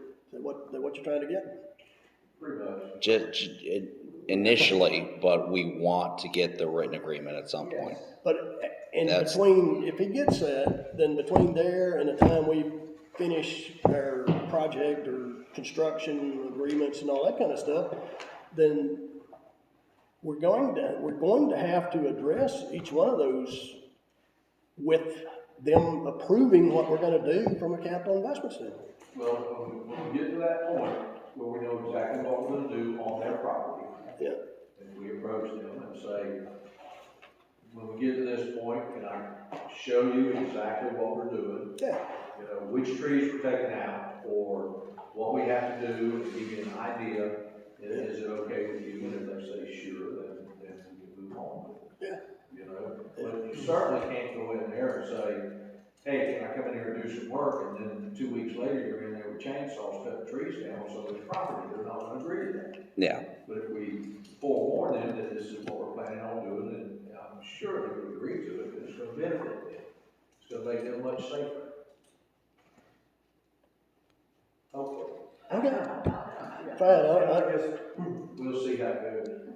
maybe it's too much too soon, but I would think we should be able to offer all 4 of these owners some kind of forward-looking scope document that includes tree removal, slope adjustment, God knows what else may come along, that they may need to know. They do need to know. they will need to know, and, that kind of, I mean, I'm not trying to, get things out of whack here, but I was gonna go through an RFQ, but it's not on the agenda anymore, so I guess I'm not, but, no, I am gonna go through an RFQ, and it addresses a number of things that we have to decide on, if we want to select going further with this particular, group that bid for us. But that's separate from, they would be intimately involved, whenever we wind up selecting, will be intimately involved in that whole process with those four owners of property. They have to be. Now, whether they're the ones doing the talking to them or not, no, not necessarily, but they got, you gotta have your plans and all that kind of stuff. And that's what we're gonna talk about tonight. Yeah, but let's grease the skids first. Let's grease the skids so that the engineers from half a country away don't come knocking on their door saying, "Hi, I'm here to install a spillway." Yeah. Well, all right. We probably discussed this enough. It's not gonna hurt anything, but when we go through the RFQ, you guys should have read it by now. I hope you have. It addresses things like dealing with the community, and they've got people that do those sort of things. It deals with, grants, it deals with, clean water, RF something or another, whatever that, longer range 20-year plan was that came up last month. It deals with all that. So they're addressing a lot of the technical issues, but they're going about it in a way that, is really pretty impressive. Okay, but we got a motion, we got a second. Any more discussion? All right, all in favor? Aye. All opposed? Aye. All right, y'all got outvoted. I got outvoted. It's okay. And I'm not opposed to it that much, but I think it doesn't fit with where I'm at on the RFQ business right now. Good enough? Got outvoted. All right, where are we at now? Are we done with you, Hans? Okay, so I don't even know what You want to go into your RFQ next, and then we'll go to me. Yeah, I think I would like to do that. Or How did we wind up with that not on here? Just an oversight, I guess? I don't know, I thought it was on here. It's not, I don't see it. No, it's not. I thought Okay. it was. Well, that's all right. Well, then let's go back to mine. I copied mine right off the website. It's supposed to have been a week ahead of time. And I copied it 2 days ago to make sure I had the last one. I sent you a copy. I sent you a copy too, Well, after we talked. yeah. Well, it was the same, wasn't it? Was this, what was on the website? Should be, Yeah. but I know RFQ was on it. I don't know Okay. what happened to it. Yeah, I don't know. yes, yep. RFQ? Yeah. Okay. Well, I knew it was, because this is copied right off the website. So here's our situation. This is, if you think about a process that we went through, or we're going through, then in February at the board meeting, there was a presentation made, and you guys had copies of it, that was about a 14 or 15, 16 page RFQ that was drafted through the advisory group Mike, Tim, Walt, and it was a request for qualifications. And that was the process that was determined that you have to go through. So we went through that. In that process, there was a scope of work listed. And then there was a time frame that they had to decide, we sent it out on our website, put it in the newspaper, the Clay County newspaper. I think we ran it 4 or 5 weeks in the newspaper. And then Matt had brought up Demand Star, I think either that same time or maybe the month before, because they publish things and then that gets wider circulation to engineering outfits that, hey, this job's coming up and, here's what they're looking for, and do you want to be involved in it? So those things started. We approved doing that, and the RFQ, we moved it by a week, so that made the deadline to have these RFQs back to Hans' office, because we didn't have anybody here. So they had to be at Hans' office by 4 o'clock on the 23rd of March. And so 23rd of March rolls around. I talked with Hans. He says, congratulations. You've got one proposal. Okay? So that's what we've got. We've got one proposal. And when you look at it, you say, well, okay, well, where are we? What does that do to us? Well, we didn't have zero. Right? Would have been nice to have had more than one, but at least we got one. So now you look at it and you say, okay, well, we've got a book to put together. It's a nice book. I sent y'all copies of it. I hope you read it. I've read through it completely twice, and different parts of it more than that. So here we sit, and all of us would probably share the same opinion that we wish we had more than one thing, but we don't. So now the question is, if you look at this proposal on their qualifications, then should we go the next step and talk with them? And then if we do and we say, hey, we like what we're hearing and all that, then should we go the next step and try to negotiate a price for them to do the scope of this work? Or should we not go that direction and say, oops, we're going to have to regroup and do something different? That's our choices.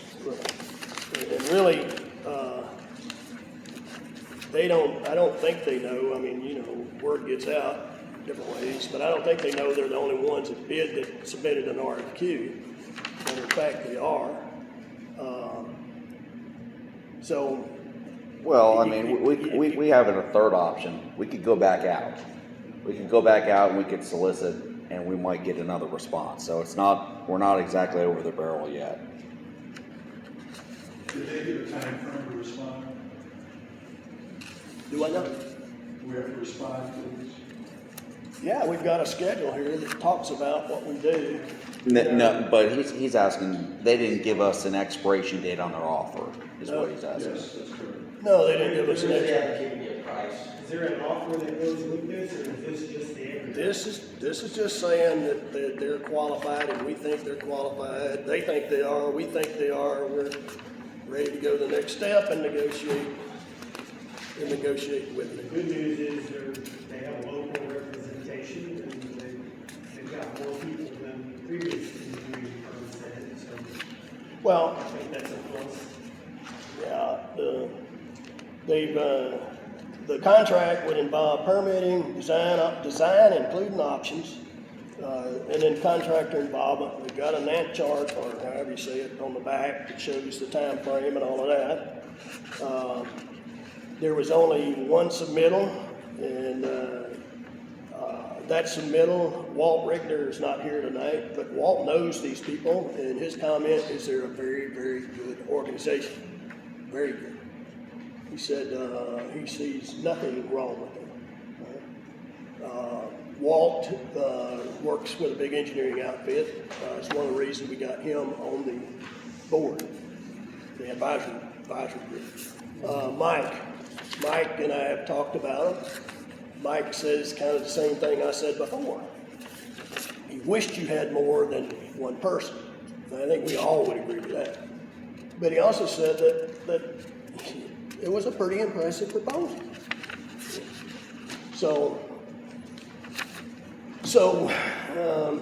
A good thing I look at is the organizational structure. Yeah.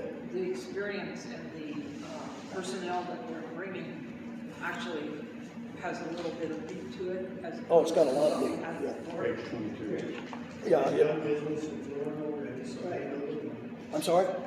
I said, and they have done projects in Florida, so they already know the law and they know the agencies. And Yeah. they know the drill. Yeah, They're licensed in Florida, they've Yeah. really done research about land stuff.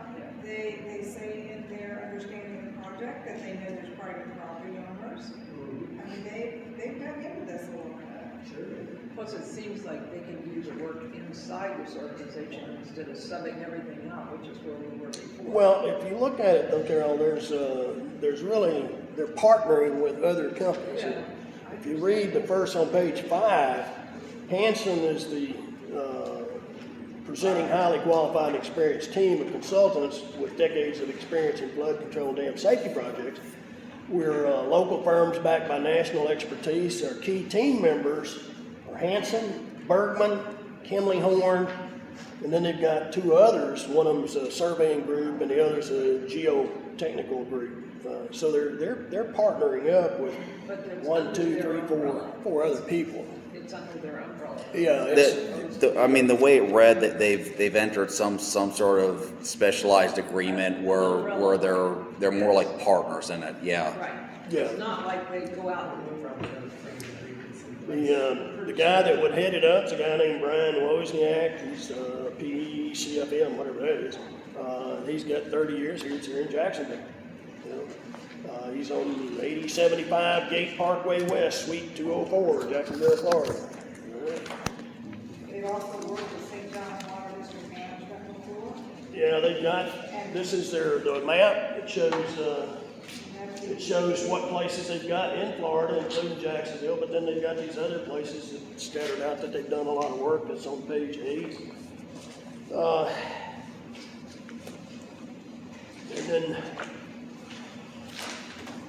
their experience, they gave McHenry County, Illinois, they did a lock and dam extension and spillway replacement. That was a $16.7 million project.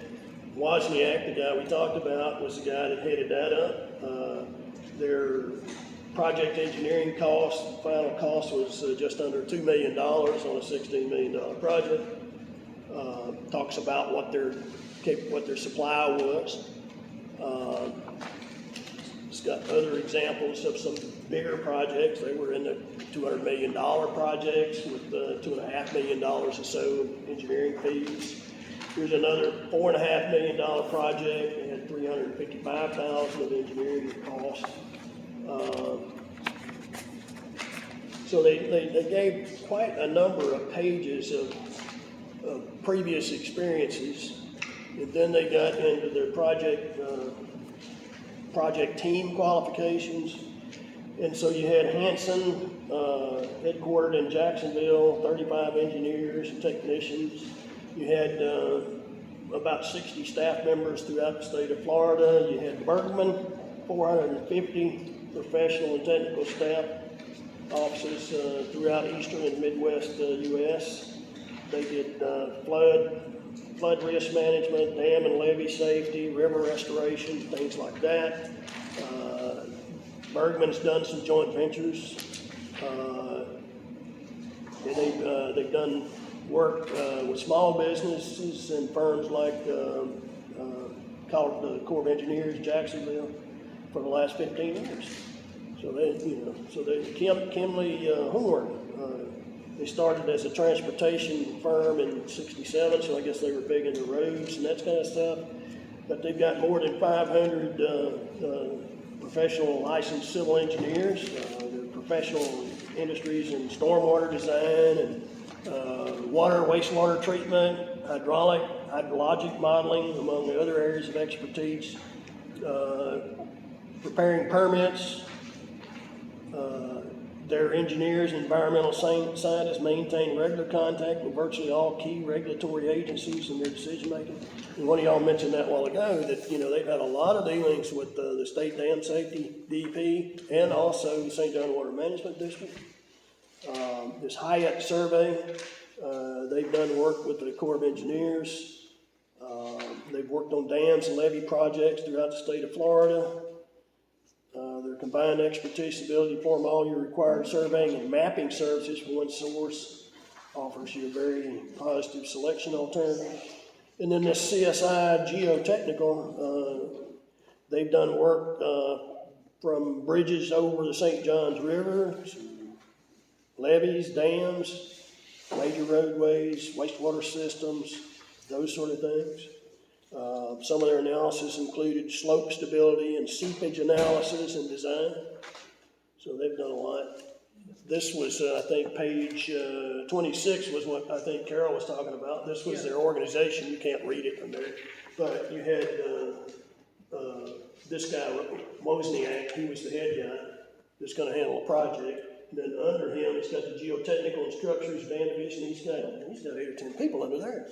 And then you got a construction phase services when you get to that. If you get to that, then they got a guy for that. And then they got civil engineering, hydrology, and hydraulics. They've got 3 people there, and geotechnical investigations, 1 guy, and the survey, and the 2 people I mentioned before. Public engagement and outreach, they've got a couple of people there. And then grant development, they had 2 people there. Now, we didn't ask them to do that, but we gave them the flexibility in doing a RFQ to put anything else that they felt was important that they could do and include. Also, under their understanding the project approach, when we read through that, we're always talking about earthen dams as opposed to something else, which, I mean, that is what we are. They, well, you can pick it up in here, the pictures in here. They came out here on March the 9th or the 11th and toured these facilities without any of us that I know of. And they did that on their own. You see pictures that were snapped back at that time frame. They also talked to Tracy Wood. So they've already done some homework. I'm sure they're really qualified, there's no question about that. Did we do this RFQ for 30 days or 60? I'm sorry? When the request, did we do it for 30 days or 60? We did it for about 5 weeks. We did? Yeah. Because it is a multi-million-dollar project, I'm just wondering whether or not you should run it for the Well, Walt, to show your best effort that there was an attempt to be made. Well, one other Will comment. we get anybody else? Probably. Well, you might lose them too. But that's why I was wondering about, did they ask, did they put a time to respond after them? I understand. Yeah, you could. One of the things on this that really stands out to me though is that they have a full project management plan. And that's something Chicory never gave us, even though we asked for it and asked for it and asked for it. And having a project management plan lets not only us, but the community know, this is what we're gonna do, this is what we're gonna do next, and next, and next. And it's a very simplistic approach, it goes beyond the CIP. They had something different every time they come in to talk to you. But there is one error, and it's a little picky little error that they've got in here. If you look on page 57, they forgot to put in how many years. They put the XX in there, and they didn't go back and fill that in. So it's a little There were a couple of small things you could tell parts of the report were drafted by someone who was in a different state, but yeah.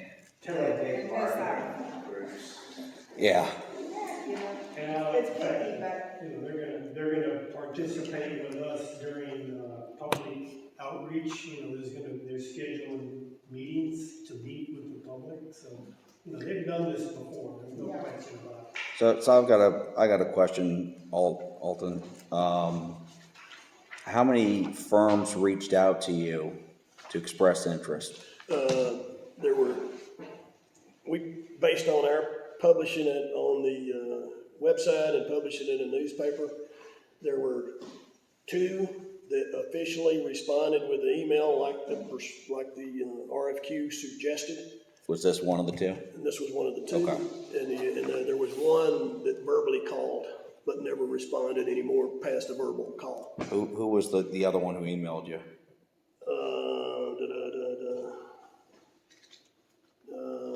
I'll have to open the. Would it make sense that we just close the loop, call them back and say, are you? Well, I mean, we'd still have to go out and republish and go through the whole thing, but I am curious why they didn't submit, to your point. It'd be nice to have a conversation with them. Walt talked to, there were 11 people that responded on the, what's it called? Demand Star. Demand Star. And Walt talked to most of those people, and I know Mike tried to talk to most of them. Walt's comment was twofold. One is these people are extremely busy, for one thing. And 2 is they're not real interested in dealing with municipal service business districts. Yeah, that sounds about right. Uh-oh. It's just more headache, and for, you know, a few $100,000, I mean, that's a drop in the bucket. I mean, you saw some of their projects, they're dealing 20, 30, $200 million projects. It takes a lot of effort to go through and deal with a small municipal district with a small budget.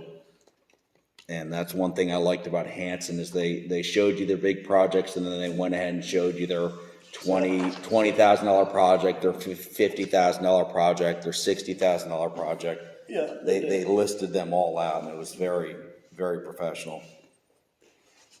Well, I think we would be remiss if we did not go ahead and contact these people and talk to them. Invite them to a meeting, absolutely. Because if they price themselves out of the market, they take themselves out of the market. I think that we would be criticized to have a firm as well organized as this firm is, with everything available to us, that we don't talk to them, we need to talk to them. And then pricing throws it out, and we start over, or we, what's it called? Re-advertise. Is that the right words? Yep. So I make a motion that we do talk to them. So would you be open to amending your motion to, when you say talk to them, I'm sorry. invite them to a special meeting? Yeah. A mid-month meeting? Yes. Okay. What's the motion? That we do talk to them, we invite them to a special meeting to the board to talk to them. We're still not talking the price yet. No. And then if we still agree we need to continue talking, we go to step B, we talk about pricing. It's the only one we have to deal with right now, so I'll second it. But they have it all, and so, Well, you know, so let's try it. Yep. Well, we could say, just so everybody's aware, we could say, no, we're gonna re-advertise right now. But what did we just tell these people that spent, you know, they didn't develop this for, I mean, it cost them $1 or $2 to do this thing. You know, and they've obviously had conversations with a lot of people. They've already got 5 firms involved. So they've spent some time and money on it already. And so I think it would be insulting to them if we don't go ahead to the next step. That's why I made the motion. And, But we have to talk. I mean, there's no question. Yeah, and I think in the same vein, we should also, maybe at the end of that discussion, we should ask them for, okay, we want to see some of your budgetary guidance or rough order of magnitude guidance for this work. We need to know where they're at. Are they something we can afford, or? Yeah, that's part two. yeah, but that comes after you say, hey, you're the horse we want to ride, provided that you're not eating too many oats or something.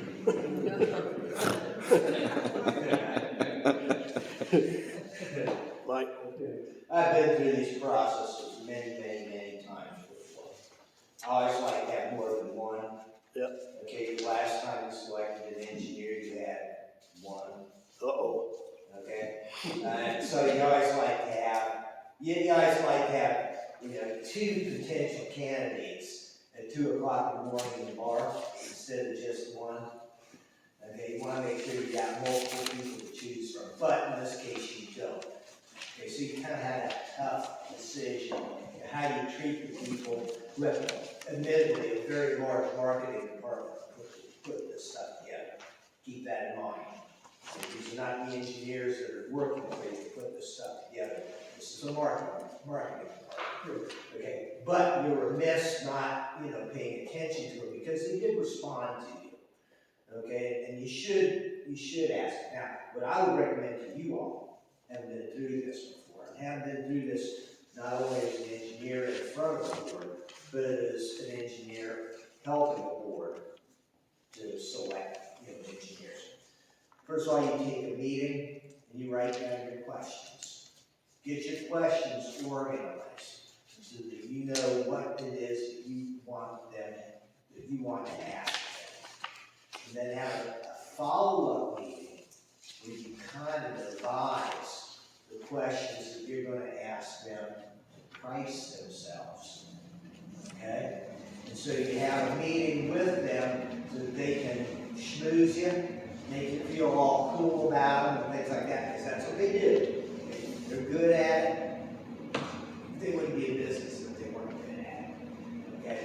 Then you can sit, think about it, talk about it, make a decision. We want to negotiate, and that would be the next step. So you're not doing it all in one fell swoop. Okay? And so you come back and another discussion, and that doesn't have to necessarily be in person, it can be, you know, telephonic, however, where you're asking them questions on how they're going to price this stuff. Okay, because that's where, you know, once you have a discussion with them about how they're pricing, you can never go back to them again. Okay? They're off the list forever. So make sure that when you get to that point, you know, you're asking good questions that you can kind of extract out ideas on how much it's going to cost you. That's my recommendation, y'all. Make nice and slow. Yeah. I think on page 60, they referred to something that I got kind of out of line on last month's meeting. It said Kinley Horn has substantial recent experience with the Florida Department of Environmental Protection, FDEP, State Revolving Fund loan administration on several projects. So that has nothing to do with selection or price. I know that, but I'm saying that is something they threw in there in addition to grants that can get us down the road much faster and away from the $2,400 a year faster too. So I think that while we could negotiate that out and say, no, just take that out when you get to that point, I think that's a very, very positive thing that we didn't ask for, but they provided. Unless Janet disagrees with it. Oh, no, the more off the better. Yeah, I agree. So your motion is that we bring them back For an interview. for the whole board, but it's gotta be a public meeting, so we have to find the date that's acceptable to them and us. Yes. And have it here, probably, yeah. Yes. And figure out when to do that. Because that's it, special meeting. So we'll try to do that within 2 weeks or 3 weeks or. Get me a date so I can check it through the calendar. Okay. I know this building is not always, there's some Girl Scouts, Oh, no, there's lots and lots of stuff going on this summer, so we just need to. Well- Presentations are pretty good evenings. Yeah, they are. We just need to bring it on the calendar. Well, but it's gonna be somewhat dependent on them too, though, what their availability is. Yeah, if they want the job, they'll come out. They've got enough people they can send. Well, we just pick 5 dates and, Yeah, 5 days and then. Well, okay, we're at the 4th right now, so, They know the dance is starting. How about the 14th? 4/14.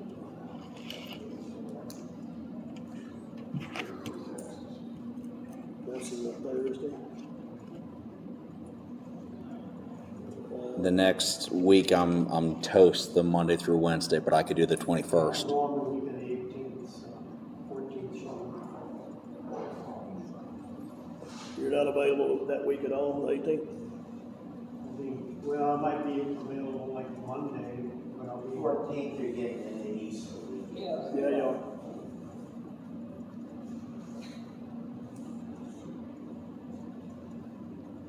How about the 25th? Thank you. You're just going down Monday, right? 25th is the community association meeting here. Okay. So that would be a conflict unless they would give us their date, which they might. Unless they would do what, Carol? Give us their date, meaning they have this building on the 25th. But they might give us the date because they think this is fairly important.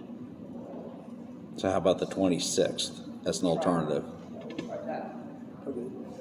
On Tuesday? So that's 3 dates, the 14th, The 21st and the 26th. well, the 21st was out there for some reason. Tom, I think it was you. I'll be on stage in California. Okay. So the 14th and the 26th is the only 2 dates we got. We'll look at May also because, Oh, well, look at 26th, 27th, 28th, huh? Yeah, I'm good with all of those. How's that? yeah, okay. All right. If you went back to our RFQ, which was kind of, I think we were targeting trying to get a decision made by about the 7th of May. So that means that you do this, and then you negotiate price, if you're gonna go with those or not, which is just put the cart ahead of the horse, but. All right. That's not So.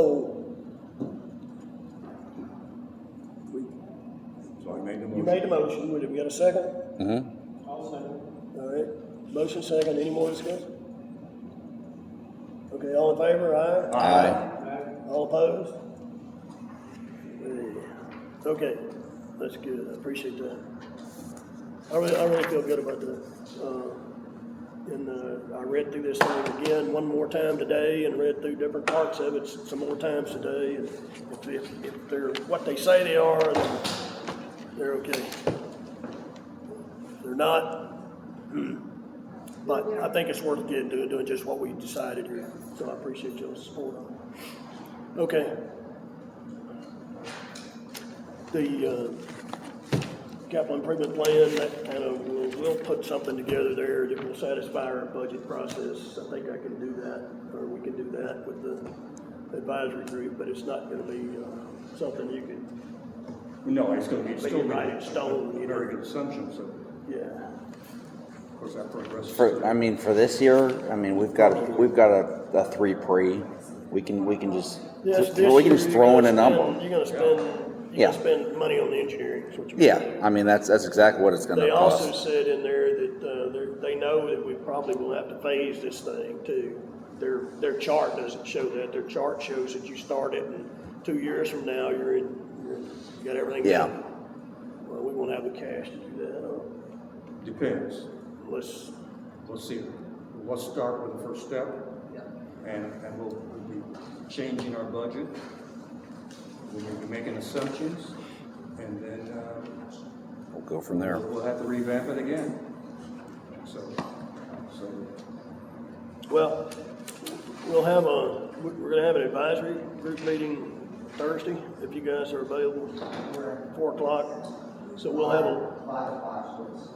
is it 4 to 5? So,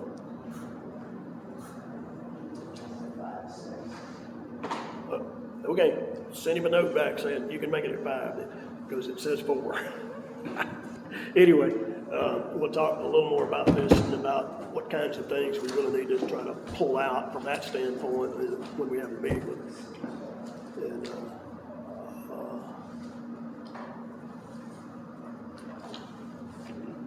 And, I don't know whether this is, I'm gonna throw this out there. Normally, when we've had advisory group, it's been the advisory group and the chairman. That's the way that discussion took place. But with where we're at in this process, they may have better questions to ask than any of us have.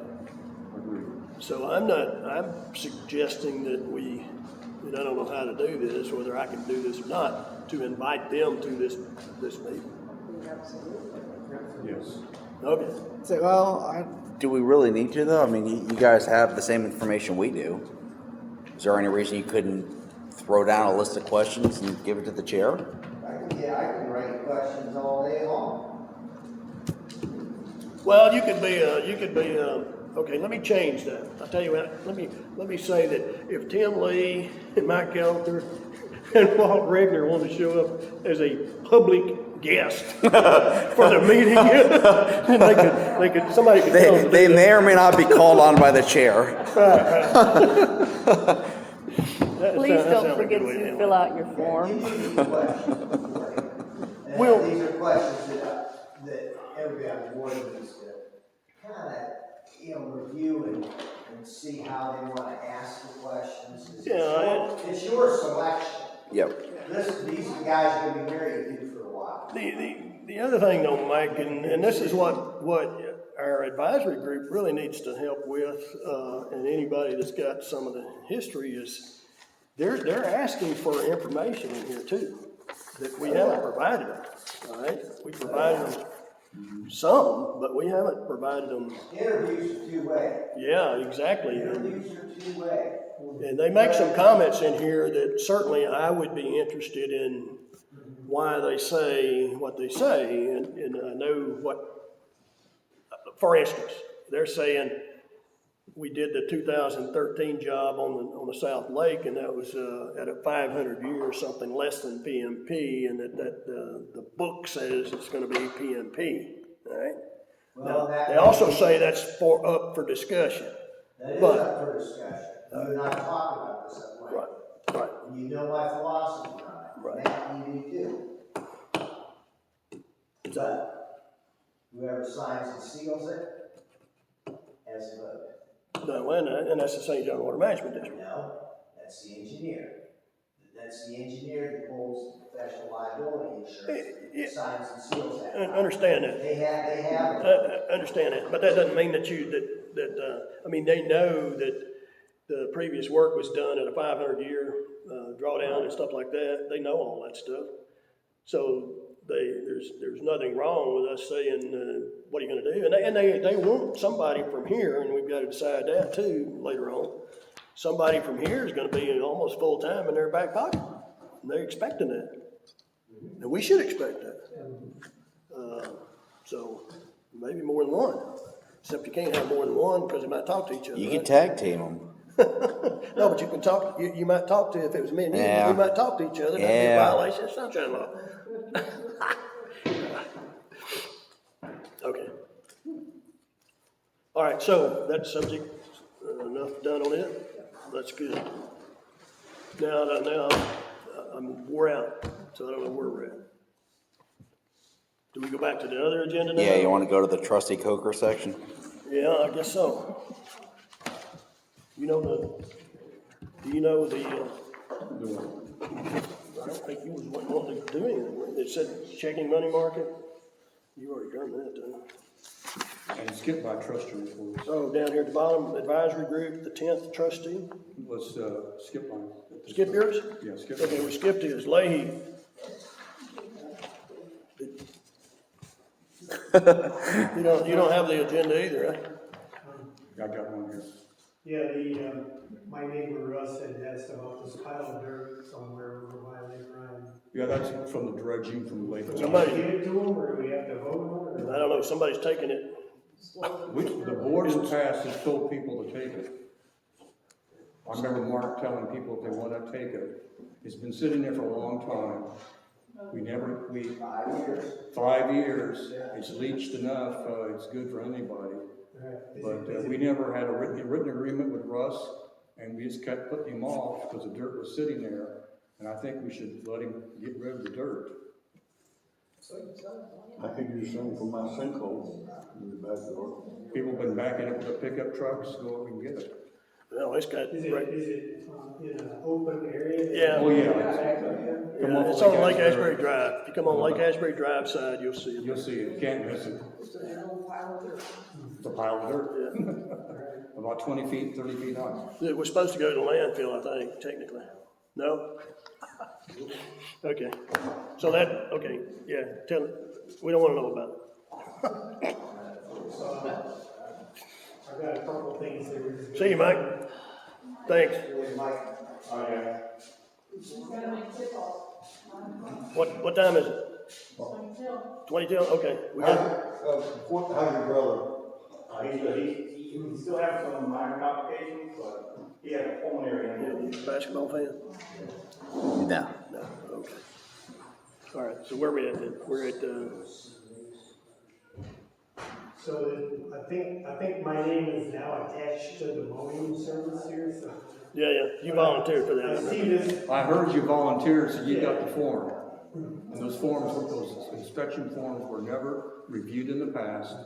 They just got attached.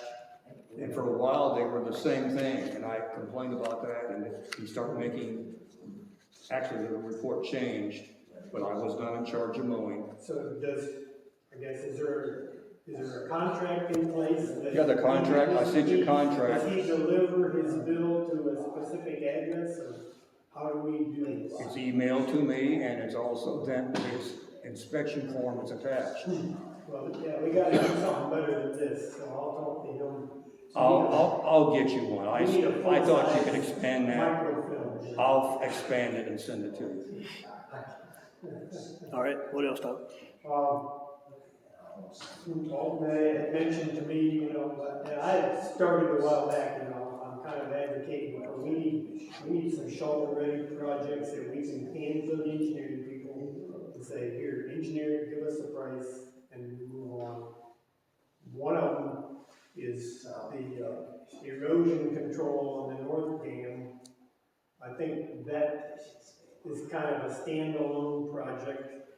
What can we do? Not necessarily. If we widen that dam, any erosion control we put on there would be ripped up, and then we'd widen it, and then we'd have to relay it. So that may be tied into other things. That it could be. Maybe we need to wait, but so, like, I noticed that Elton had talked about all the light poles that are on that dam. They're gonna be, logically, when you go look, we've got light poles, we got 1, 2, 3, 4, 5 poles on the south side that are going to be in the way. 3 of them are Clay Electric, 2 of them are AT&T.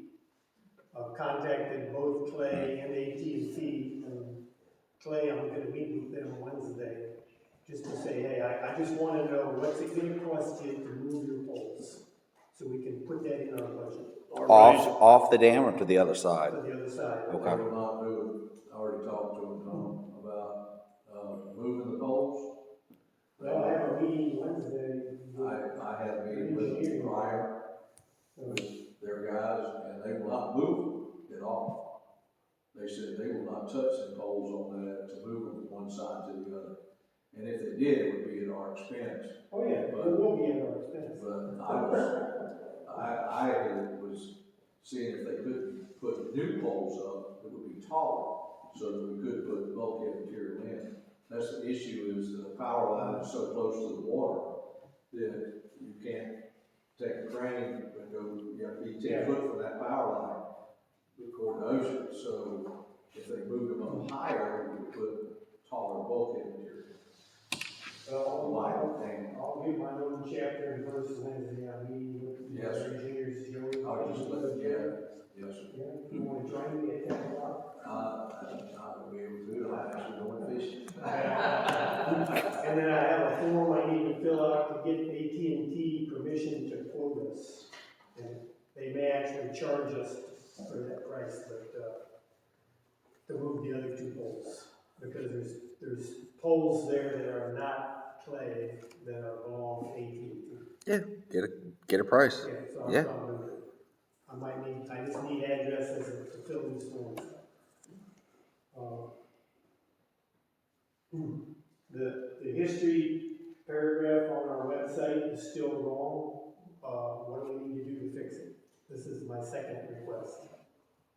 Which item? There was several items sitting there to be changed. She's been sick again. Okay, so we have to go through. I've already asked her to do She's the it. only game in town. Which issue is left on there?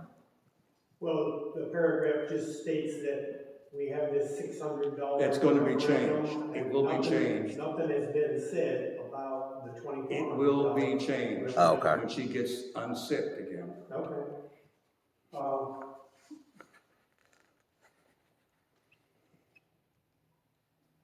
And that's really it. We talked earlier about the link for sure for people to email.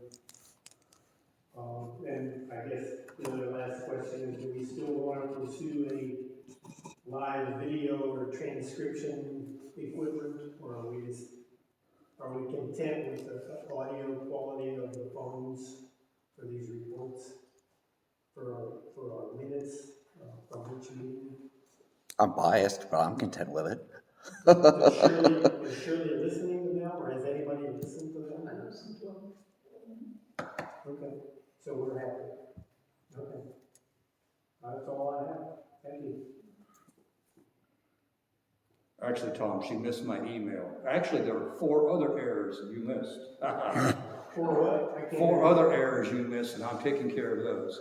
When I wrote it in 2018, there were a couple of typos. It was amazing. You read and you read and you read, and 3 years later I discovered there's an error. And so I've taken care of it. I am a little disturbed because she lost my email on the topic you're talking about. We're talking about the mowing contract? No, we're talking about the website. The website. Oh, okay. And I'll make sure it gets done. I had a text today to get these things done. So, but your suggestion is well taken, because I agree. Okay. Thank you. Water testing. Yeah, I have the results, from, the 3 months of the water survey, and, I've been out of town for like 2 weeks. Next meeting, I will have copies for each trustee to read to see exactly where we stand. It's not as good as what the last time in 2007. And Mo feels that we need, we do have eelgrass growing and hydrilla both, and at least in the North Lake. I haven't checked the South Lake for a while. And it's clearing the water up, but the algae that people are complaining about is really from the retention pond runoff. And he wants to do more testing so that we can prove and go to the county that that's where the algae is coming from. It's not coming from anything else that they'll run off, or, you know, even he even said that he doesn't think it's enough from people using the fertilizers in the yard or anything like that. It is runoff from the retention ponds and all the other drains that are coming into our lake. Somebody mentioned that there was a test done on the algae and that they had proven it came from somewhere else. Yes. But our finger is shore to shore now, and it's stinky. Yeah. And I don't know who's responsible for treating it. Well, But it's not going to get better on its own. that's another thing that I will provide in the next meeting, is that he's already suggested that we get a hold of a company to give us a price as to what we need to put in to kill the algae off. So it would be at our expense, but like I said, I wanna hold on till we get some more results. Because if we can prove that the county is the cause of it, then it won't cost us, they'll have to take care of it.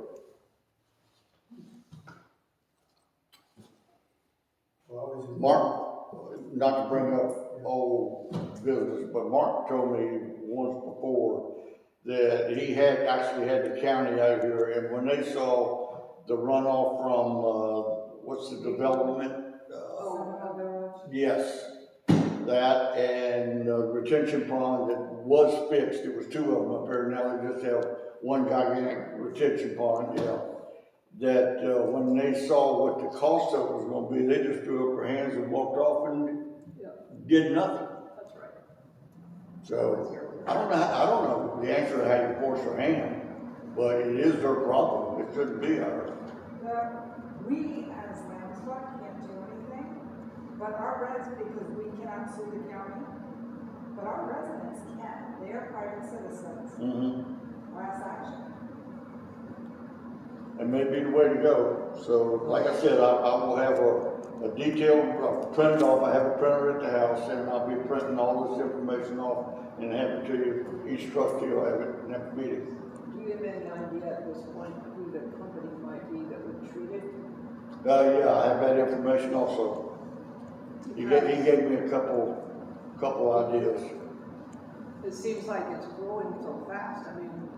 Oh, it is, yeah. A week ago, it was at. The warmer it gets, the more sunlight you have, the faster it's And gonna now it's grow. all the way out. But won't it grow back though after it's treated? Ma'am? Won't it grow back after it's treated? Well, what is the treatment?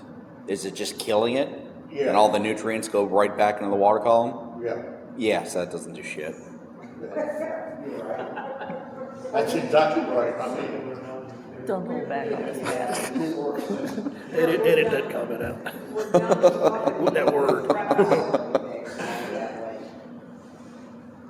Unfortunately, That's called sheriff on you, watch out. We're talking about anybody though, that's it. as long as we keep fertilizing our lawns and making them pretty and everything else, the rain run off. We're responsible for the dams, are we responsible for the water quality? And wouldn't this go to Loma? Well, let me ask you this. It's one thing that's always ticked me off about ever since I moved here. The lake lot owners and in this board, they don't work together. If we're not responsible for the damn water, who is? Well, I'm asking that question. Each individual that lives on this lake, that's who's responsible. Yeah, and how many, when you're back to this, how many people fertilize the lawns, how many people have good data? I'm aware of that. I have no idea. I'm aware of that. You're not gonna stop it, I can tell you that. We've been destroying this earth ever since we come on it and killed off the Indians, for crying out loud. We've been destroying this place ever since. All right, let's get back on target. I was just gonna add, I was on the Lake Lot Owners Association when I lived in upstate New York, and 2 or 3 active homeowners would take it upon themselves. The lake lot owners would buy the chemicals through a certified biology, blah, blah, blah. And we would drag around 50-pound bags of this stuff behind our boat, and it would dissolve and cure. And then it may come to that again if we can't get help from the county. It's not a big deal. I wouldn't pay somebody to do it. Yeah, you can also have a company come in and do it for you, as long as you're willing to pay. Well, lake lot owners don't have any money, so. They're not going to do that. Yeah, so. It'll be up to us if we want to spend the money. Yeah. Yep. I would go back to the county and try to get some pressure somehow, but I don't know how we would do that. There's communities that, private citizens who live in the county, as we speak. So, that's, hopefully that'll get somewhere. Okay, where we at then? You done, Larry? That's it. Where we at, Matt? Is that back to you again on the? We'll have Yep. all the numbers and details at the next meeting. All right, got a few things. I'll go through them as quickly as possible. EAP update, it's 150 pages. I've gone through about 2/3 of it. From what I can tell, there's not really a whole lot there that's truly sensitive. with the board's permission, I'd like to issue a letter to Tracy Woods. Maybe it comes from the secretary, maybe it comes from the chair, however it comes. Send her a letter and ask her if we can release the whole thing, because I think that the property owners who are at risk need to know they are at risk. It specifically calls out this property is under when this dam breaks and this dam breaks, this property, and this property will be 3 feet underwater. These properties will be 5 feet underwater. This property will be a foot underwater. It goes into that level of detail, and that's under the redacted version. And I think it absolutely needs to be in the public's eyes, because if I was living there, I'd want to know I was at risk. So with but you can do that. She sent me an email the other day, or text message, I forget which, that said, congratulations, what's the name of the Associated Press? The Associated Press has requested our EAP. Yeah. And she was going to send them a redacted copy, and she said she would send me what she sent them, and she in fact did. She just whacked all that stuff out. Yep. And apparently her legal advisor, whoever that is, will not let them put that out in a unredacted form. They won't let them put it out, but we as the customer probably have rights that she as the producer does not. Probably so. I agree. Probably so. But I'm just saying that, that's something that you didn't know about, so I'm bringing that up. Yep. No, that's good. Are they doing a story on us? She doesn't know. She just knows she got a request. And that led into, we've got to change Mark McMillan's name off of it. Yeah, there's a lot of things. There's the chair needs to change, the vice chair needs to change, the secretary needs to change. We still have the same sheriff. There's a contact at the county that probably needs to change. There were a few other things. There was another thing of interest. I'm just going to dip into this now as opposed to later. For operation of the South Dam, the way it calls for operating the South Dam is different from the way our permit calls for it. Significantly. Some ways it's more conservative, some ways it's more liberal, but it's different. So we need to change that to match our permit, because that's how we're going to be held to the fire. It says you open the valves at elevation X, and the permit says we open valves at elevation Y. The permit being the permit from 2013? Yes. Okay, I've never seen the permit for 2013. We knew that drawdown procedure that Tecoy put in there wasn't good, because you gotta draw the North Lake down some before you think about doing anything with it. Yeah, I mean, you could do it simultaneously, but it doesn't match what's in the permit, and that's not a good thing. So I will go ahead and make. Where'd you find the permit? Just out of curiosity. St. John's. It's public record. St. John's Water Management website. You go into the permitting, and then you search for term Lake Asbury, and it'll pop up. Okay. I asked that because we get these engineers going, they're going to want to know all that kind of stuff. Is that what you're talking about that you found? I don't know. Let's see.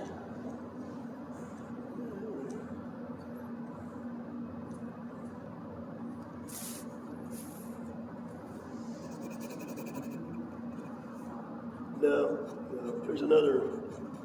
It was an attachment that you had on when I talked to you and you said you'd look and see what you found on the EAP.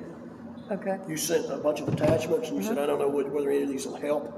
One of them is. Okay. Yeah, I have to get that back to you. And unless you've already talked to Tracy about the PDF version, I can include that. I'll send her. What I can do is send an email. Well, that PDF version is what she found in the secretary's. Oh, so we have that. Yeah. Could you send that to me, please? I can, and I'll send it back to her so that she sent it to me with a bunch of attachments, because she didn't know what it specifically she was looking for. But I looked through it and I found the. Well, there were several other. Didn't I tell you there were more files in there? But yeah, I thought maybe this was what you were. Yeah, there was, but yeah, I'll send that back to you. Yeah, because if you're looking, I mean, they've got two what is supposed to be printed on 11 by 17 pictures engineering pictures on an 8.5 by 11, and you can't see it. It looks like chicken scratch. It's insane. So yeah, I'll take a look at that, and I'll make a bunch of edits to it. And once we have her permission to release it, we can, as a board, I can send you guys my edits. Let's change X, Y, and Z. We can improve that, and then put it on the website and be done with the damn thing. Anybody object to that? No, the other thing we Cool gotta beans. do though is we're supposed to do some training on it as a whole board. Yep, I'm good with that. Yeah, so the other thing with the EAP, in addition to the permit, is that all of that requires discharges at certain elevations. So we do have a staff gauge on the North Lake. We do not have a staff gauge on the South Lake or Lake Ryan. He found it. He just found it. I got it in my driveway. I found it, dug it out of that lake. That's the heaviest board I ever picked up in my life. That's the only lake in that water. It was lying in the lake? Yeah, since 2015. Nice. Is it, I mean, what is it? Is it pressed wood? Is it any good? No, it's a plastic staff gauge. Oh, sweet. With the correct graduations. Yeah, elevations. the right datum and all that stuff. Yeah, now all we gotta do is just kind of survey. Yeah, we just got surveyed in. Already got the water level Very good, then you're good to go. But Yeah, if you need help surveying that in, I can bring a surveying instrument and we can get that done. sir, I got it marked. Well, the You elevation know what says it's it's supposed to be. Okay. But that board is start with Let's 6 start or with 8 the foot board. out of the water. Which I don't think we needed 8 foot out of the water. That's pretty top heavy. I did call to get a price on a piece of aluminum channel iron to put it on instead of a piece of wood. I made a proposal to take the old gauge board off the wood and take it's in actually 4 foot increments. So I could take the top 4 foot off, put that 8 foot board on there, piece of channel iron, use stainless hardware so it'll be there from now on, for $500. Without coming up out above 8 foot high out of the water, I don't think you'll have near as much boat weight kit. And of course with the aluminum channel iron, it'll last forever. So, We need to make a motion to get that done then, right? if Well, so how are you gonna drive the post in? You just gonna hammer it to her? there's already a pipe in there. Oh, is there? Okay. The mounting pipe is still there, it's very rigid. Okay, perfect. Appears to be a stainless pipe or a galvanized pipe, one or the other. I was out there in my chest waders and I had about that much before I got over the top and brake, and finally I actually was on the valve, working on the valve, greasing it and opening and closing the valve. And I was waiting on my daughter-in-law left her keys, so I was waiting on her to drive by and kept looking. I saw a straight line in the bottom out there. I thought, that might be that board Carl was talking about. I went out there and it was upside down because you couldn't read it. And finally got a hold of it, drug it out, and put it up on the bank. That's excellent. Yeah, so, and then the gauge board is still good. It looks real good. The writing and everything on it. So, like you said, it's on plastic, fiberglass or Lexan or something. That was the expensive part of that project. Yes. Oh, yeah. Get the gauge pieces. Yeah, there is a It's lot gauge. more expensive than the survey. There is a gauge on Lake Ryan, isn't there? A board, in 5 years from now, we rotted off. Did you say there wasn't a gauge on Lake Ryan? I don't Yeah, there's one. remember. Is there one? Yeah. Is there a gauge? Is there a staff gauge on Lake Ryan? Yes, there is. Okay. Yes. What else? Where you at? So, all right, EAP, yeah, I was just mentioning that the staff gauges are key to how we operate the lakes. That there is, according to the EAP, it outlines, it delineates exactly when we should be opening and how much we should be opening. And one of the things it mentions is on the North Lake, that we're opening the siphon 50% and 100% versus the east valve. Mm-hmm. And I can go in there and change that to say we open the east and the west instead of the west and the siphon. Until we get to a certain level, Yeah. Yep, absolutely. I'll go ahead and bring up inspections update next meeting. Meeting recording protocol, everyone has that. Did anybody have any changes? No. Nope. I'd like to make a motion that we adopt that protocol. Second. Any discussion? All in favor, aye? Aye. Aye. Opposed? Nope. Good. All right, siphon component quote, have you had a chance to, can I address? Yeah. Have you been able to get a quote for the component to replace? I did not until I spoke with y'all about getting permission to be able to work on that. Okay. I didn't see, I know we were gonna throw out $1,000 to go buy all the parts, but if I can get permission to work on it, then we can go and repair it now. You know, it still should be, that much. The real question is, do you think it was vandalism or do you think it was natural forces? Because if it's vandalism, when we repair it, it's just going to be vandalized again. That's my concern. Well, with the way the break is, it appears that it was really under a lot of stress. Okay. The way it was put in. So you think it was just natural? It was just naturally occurring, most likely. When you look at it, it didn't just break; it popped up. Yeah. Okay. That's all it goes with. Okay. It's about that much higher. Okay, that makes sense. Yeah.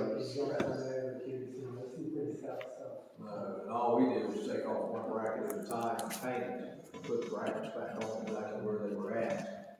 But, you know, as you saw it before, with all the boatway before we put the stanchions out there, it had a lot of motion. It was back and forth and up and down. It finally made it where it was loose out in the water. We had to fix that once already. Okay, so maybe next meeting you could have a quote for the component? Would that be reasonable? I should be able Okay. to talk to Donnie by then and see if it's okay. I probably won't be at the next meeting. I picked up another job, so I won't be out of pocket from the 11th through the 8th, but my son will be here to answer any questions, and he should have all the information. Okay, perfect. Next item, fire and control on the dams. So I went and I researched this a pretty fair amount. U.S. Army Corps of Engineers does not control and does not have any prescription or recommendation for control of fire ants. St. John's River Water Management District, same thing.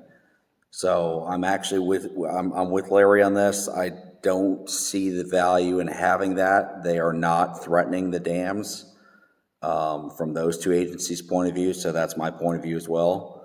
And I'd like to make a motion that we terminate that contract. Second. Well, it expires in April anyway. Yeah, okay, so that's perfect. So though we just don't renew the contract. I'd like to ask a question about that because we had information some time ago that we needed to treat the fire ants. And I understand what you're saying. Let's go ahead and do it. But I would still like to see, forget the two regulatory agencies. Can I ask someone in the audience a question, Mr. Chairman? Sure. Mike. Oh. We had this problem in the past and we sprayed. Tracy Woods pushed you guys towards doing fire ant control. Yes, she did. And the reason she gave when she was pushing that was some old time dam owners. Okay, that told her that the reason you treat for fire ants isn't because of the fire ants. It's because of the bigger critters like armadillos that go in behind the fire ants and burn holes into your dam trying to get the fire ants. And that's the reason that they pushed at that time. okay. Fire ant control on the dam. So it originally came from Tracy Woods. Mm-hmm. Then from Tracy it came from, old time. Yeah, well, and that makes sense, but armadillo burrows aren't a big threat to the levee. We get gopher tortoises out there, that's a different story. But armadillo burrows are this deep and they're this big around, we fill them in, there's not a problem. One other question, Mr. P.E. I just gave you the history. Yeah, no, that makes sense. That's why. Number two, my question is there still a problem if it's not, the fire ants are not treated that we have a problem with piping, potential piping. Like I said, that's never come up. We don't control that on any of our levies. Is that right? I've never seen any piping issues. Is that right? Okay. Yeah. You don't have to worry about them over my property line, because I'm my own money, and I kill them myself. What does this contract cost us a year? It's nominal. It's what, nominal. $1,200? It's nominal. $1,200, I think it's $1,100 a year. And they have been controlling the fire ants because you have to If the let best them eat. practice in the state of Florida, that you don't worry about it, then we don't worry about it. If that's what our PE say, then fine. I was based on what Tracy pushed us. And so- Yeah, I think she meant well on this one and just missed the mark. Okay, we'll try it. Any more discussion? We got a motion, we got a second? Anybody second? Second. All right, any more discussion? All in favor? Aye. Opposed? Okay, passed. All Let me right. be clear on the motion. Is it to terminate To the not- contract to not or renew just the not contract. renew? Not renew, okay. Okay, I guess just as an aside, with gaining any favor to speak to Tracy about it, just let it die. Just let that die. I don't, she's, You trust me. have issues with Tracy, don't you? Yeah, that's, Don't stir that up. I will send an email to them advising them that we will not be renewing. yep. Excellent. And last on my list, so a couple months back, Carl, you weren't here. We kicked the can on this. Darla had requested that we no longer sign off on the minutes, and that No, was, Darla. Wasn't Darla. wasn't it Darla? No, I think I did or Carol did. No, me, not me. And then it was me. Yeah, well, I mean, the purpose was because scanning it and accessing it for accessibility for disabilities on the website was difficult. Are you recalling this? I recall that, but the real reason was is there's no need to sign. Wayne told us there was no need to sign minutes. And we spent a lot of time running around trying to get the minutes signed. And we were late several times getting on posting. That was a minor thing, dropped the signature. Wayne did send us out a letter, a little word about, we don't have to do it anymore. So anyway, I'd like to make a motion that we don't do that. Okay, I'll second it. any more discussion? All in favor, aye? Aye. Opposed? Done. Okay. Done with my part. Okay, now, you're gonna have to help me, Matt, because I'm obviously not able to look at two agendas at the same time, and figure out where we go from here. Let's see. Monthly Tim Lee reports, you don't normally give us reports. I mean, you don't normally talk about the reports, you do them. Okay, well, that's getting into Is that yours? that's the new Oh. business section. Oh. So we had, I don't know if Trustee Coker wanted to go through any I of the three of have, those. what I'm doing, one thing is we lack history. And prior secretaries were not maintaining history. And so I'm collecting all of Tim Lee's reports. We also have 2 years of Tacoi engineering reports. And that needs to go to the secretary. Carol and I have to give more information to her. There's issue with contracts, again, history. So I was gonna begin developing the history of Tim, all the reports he's done that will be on, that the secretary will have for public records and also information for the board. Now, we may want to put that on the website. That's a whole nother issue. Yeah, that was gonna be what I I mentioned, wanted to since we went I wanted us to there. develop history.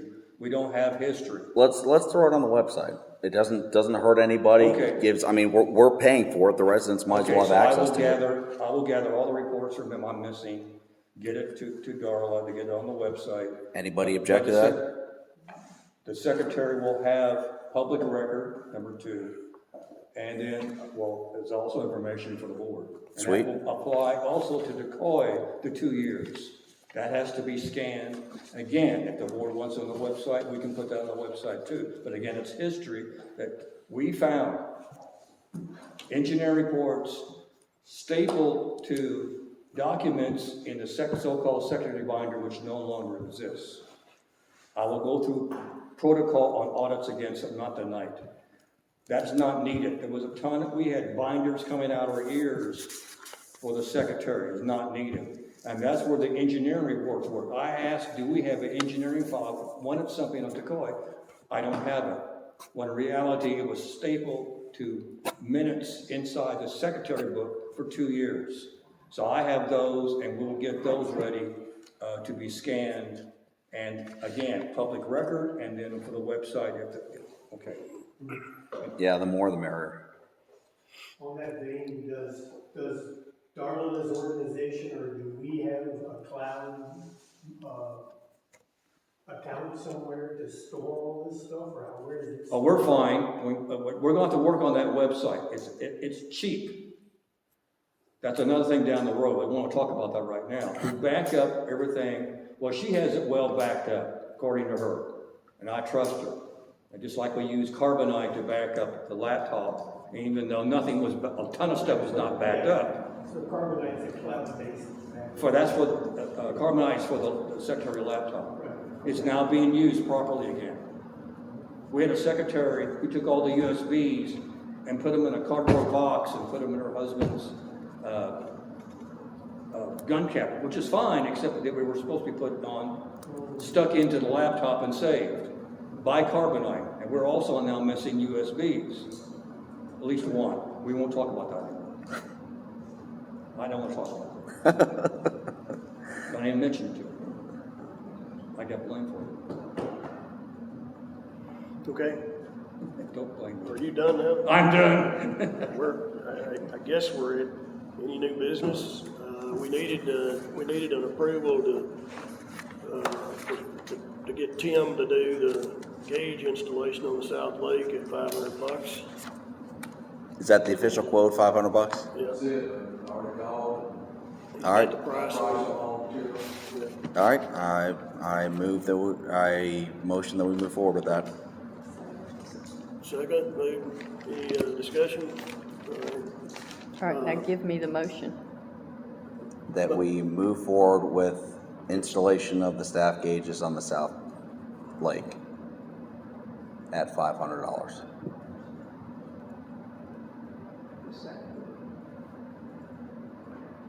The gauges. Did you get the second? I didn't catch it. No, okay, Janet did. All right, any discussion? All in favor, aye? Aye. Opposed? Nobody opposed. Tim, you had asked me to bring up a 4x8, what do you call it? Walkway on the South Lake, because if we get into a hurricane situation, then that is one area that you'll have difficulty with winds blowing like crazy, fiddling with valves, that particular valve. Do you not have the same situation on Lake Ryan? There's no way to build a dock on Lake Ryan. Okay. And it's only a 5-acre lake. Yeah. So if it fails, then I mean, the other day when it was storming so bad, I was able to take my gangway, put on the golf cart, put my reindeer on, go open the valves on the lake when it was storming. When you go to the South Lake valve, and put a little boat in the water, or put a boat in the water, that was one, and drive over to it. It's 15 foot from the bulkhead to the valve. yeah. Too far to put gangway out there. Would it make sense to put a permanent walkway? It would be fine, it would be fine with me if we built a permanent walkway through all the valves. Yeah. But, then you have people going out. I was gonna say, you're gonna have kids walking all over. Well, I mean, you can set up. You do a walkway, you do the handrails, and you do a fence right up front with a lock on You it. can't secure it, it just depends on how much money you want to You spend. make the last 4 feet come up and make it a gate to make it more bridge.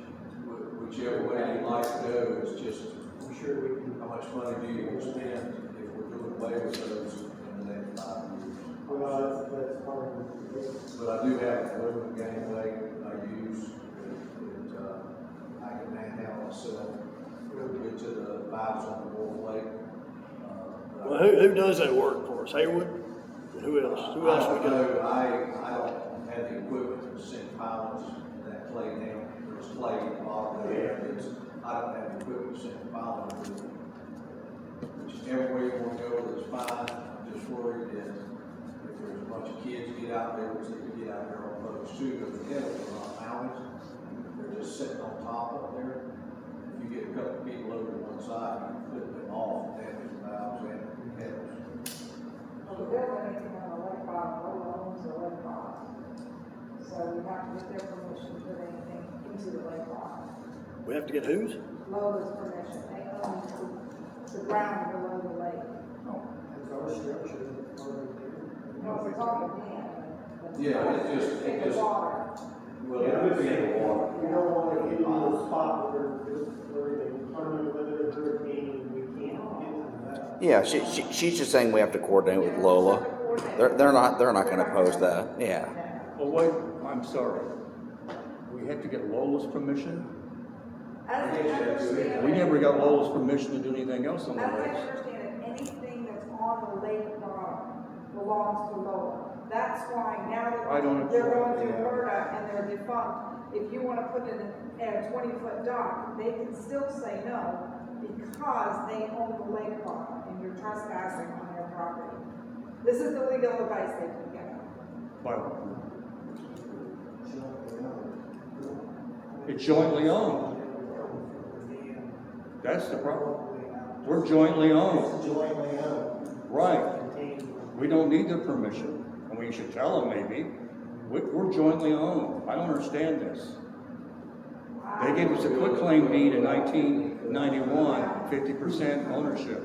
I don't know the inner workings of Well, Lola. I'm glad, I'm staring at the, I've sat in the meetings and they continually Our attorney. said, they own the lake bottom, they own the lake bottom, they own the lake. no, we jointly own everything. If they have an opinion, you can send it to me or have them send it to me. Okay, I will. Until I look at it, I don't know what they're basing it on. I mean, if it's jointly owned, then I don't know why you give them permission. I'll send you a copy of the quitclaim deed.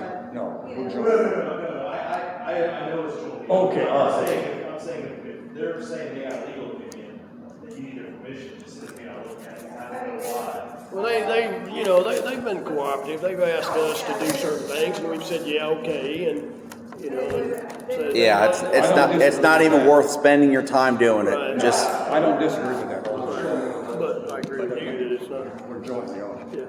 So, we still hadn't got his 4 by 8 foot walkway, so, can we make a motion that we Yeah, get somebody but- to bid on it to, and approve it for, if it's less than a certain amount of money, $2,500 or something like oh, that? why don't we get quotes? Who do we, I mean, Hayward Construction, Rob Bowmaster, when that his name, but he works and stuff out here. I don't know who built the dock. I built my own. I didn't have somebody do it, so I don't have a clue who built the dock. Does anybody know anybody other What than, about Lynetta? I don't think she's got insurance. Does she I have think she insurance? does all this work out here without insurance. Oh, yeah, she does. I tell you what. She did a bunch of free work for Lola. Alton, There are walkways. I know Rob, I just call him Rob, but who else does it? And we'll get 3 bids. I'll give them to him and get 3 bids. How's that? Yep. yeah, that works. He can do the engineering drawings. 8 foot, if you wanna go more, if you wanna make it all the way to the kettle and put a gate in front of it and lock it. Yeah, that's the way to go. Send it all the way out. None of this monkeying around with a gangway at the end of a plank now. Kettles are all wrong. They're 180 degrees out. They're just sitting on top of those concrete structures. So, All right, what else? Any other business? So Carl's gonna get the quotes, get with the I'll get Bowmaster. names. Yeah, that'll be good. I have 2 things for you. Yes, ma'am. Okay. I sent everybody out all of the information that I gleaned from looking through the Florida statutes on work comp. Yep. Okay, did anybody read it? I did. Yep. Yes. Okay. So what you now know is that we are in line to have work comp because we are an exception, because we're a governmental unit. Yeah. So I went to Brown & Brown, who's our agent, Right. and I said, okay, they gave us a quote when they sent us the renewal policy. They said, why didn't you take that? And I said, we didn't know we wanted it.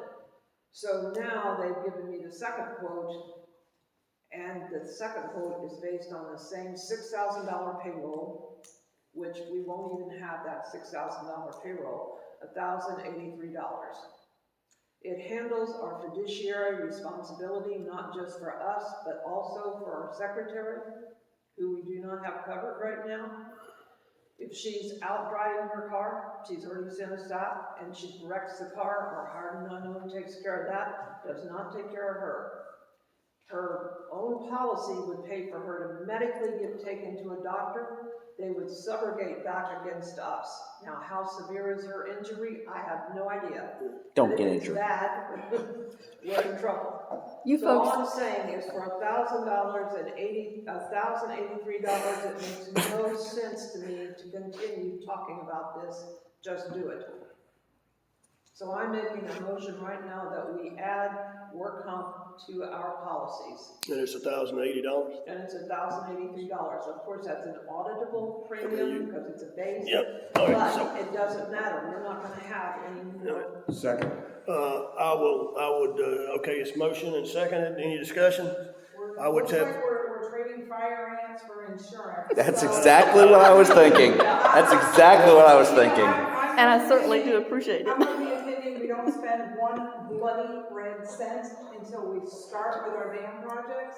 But since this is a trade-off, and I know how important this is, I don't think I I'm covered. $15,000 to be audited every year, that's like a tax for the rest of the. I checked it, I'm covered. Okay, that's one. Did we get a yes or go ahead? we We got. need a vote. We We're have- in the discussion phase. I want to make one And, comment. I did send something to Hans. Medicare does not pay for any work-related At all, at all, period. period. So But you're the not. supplemental insurance does, Well, because you're okay, not I employed. understand it, but Right. Medicare doesn't. Exactly. So I'm finished on that. Okay, I don't even want to talk about it. I did some checking on it, but I'm not going to say anything about it. $1,080 sounds like a good deal to me. But I would have one request, and that's that me and some of the rest of us old folks need to stay the heck off them dams. We got Tim Lee to do that stuff, so we need to stay off of it. Anyway. Anything you can send me to the post office next week and I am still in exposure. Yeah. So it doesn't matter. You didn't see me opening any valves in the last year or so either, so. No. So anyway, I made a motion. Did it get seconded? Yes. Got seconded? No more discussion? All right, all in favor, aye? Aye. All opposed? Carried unanimous. Okay, the next little thing. Okay. We have a situation where various people have needed an address for land stuff, all right? I've talked to the association. They will lease us that little building out there so we have an address. I've been to the post office. They have already given Lola a separate box, but it's over at the fire department and it's a B. We want to get our own number for this and a mailbox out there and stop running to the mailbox. Can I add something? Yes. This has come up 1,000 times over the years. I fill out applications or whatever, we need a street address. Yes. I've had my personal address to get the thing done, we used 282, we had a delivery to 282. Oh, I mean, we had stuff going to Mark McMillan's address. Right, Yeah. et cetera, et cetera, et cetera. We can get a mailbox, a commercial, $300 with a post, stick it out there, and within a year, we need to probably keep the box for a year because we're going to have the roll addresses, no longer a P.O. box. But the box is about $300, commercial with a key on it, and we resolve a lot of issues on these forms we complete with addresses. Anyway, if we have another issue down the road, we're going to talk about a credit card, but not tonight for the same reason. Yeah. But Anyway, I talked to the association, they're fine with it, they'll work with it however way we need to work with it, and then we would put it over here where we pull into the little side yard so that she could pull in and get out and get it. Here's an example of our mail going the wrong place. This is our certificate from the people these people sent our certificate of insurance, even though there's a copy in here, to the association, and it took them a while to sort it out and give it to me. So that's how things go wrong. Yeah, okay. And one-time mailbox, we pay, we'll say that we pay the post office annually. All right, Yeah. So do I need to make a motion to pursue getting a post box number and a post box? A physical address. Nope, you sure don't. I'll make the motion. Okay. all right. I wanna go So back to motion, basketball. and you seconded it, Carol, I heard you second it. And, any more discussion? All in favor, aye? Aye. Opposed? All right, any other business? I have one comment. I'm gonna apologize to Tom. I'm irritable too about that issue because I thought it was done. It's my fault, okay? What's your Okay, exact all right, motion, it's please, sir? basketball time, so call this meeting to a close. That we Tip off was at 9 o'clock, whatever getting a time mailbox, it is now. getting a mailbox address for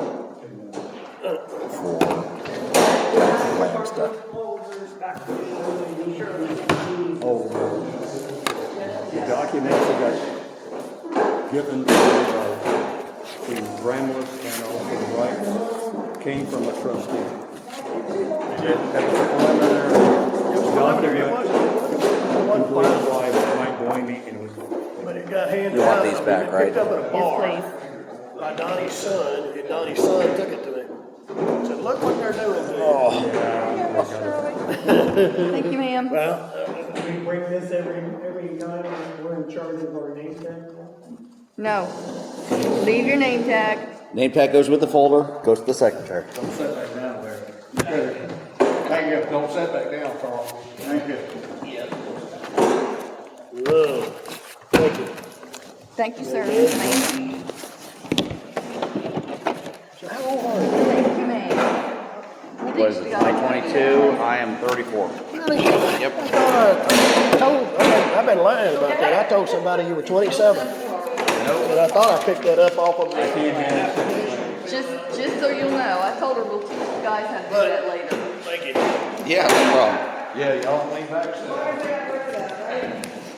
And you went to North Texas? I mean, North Texas. UF.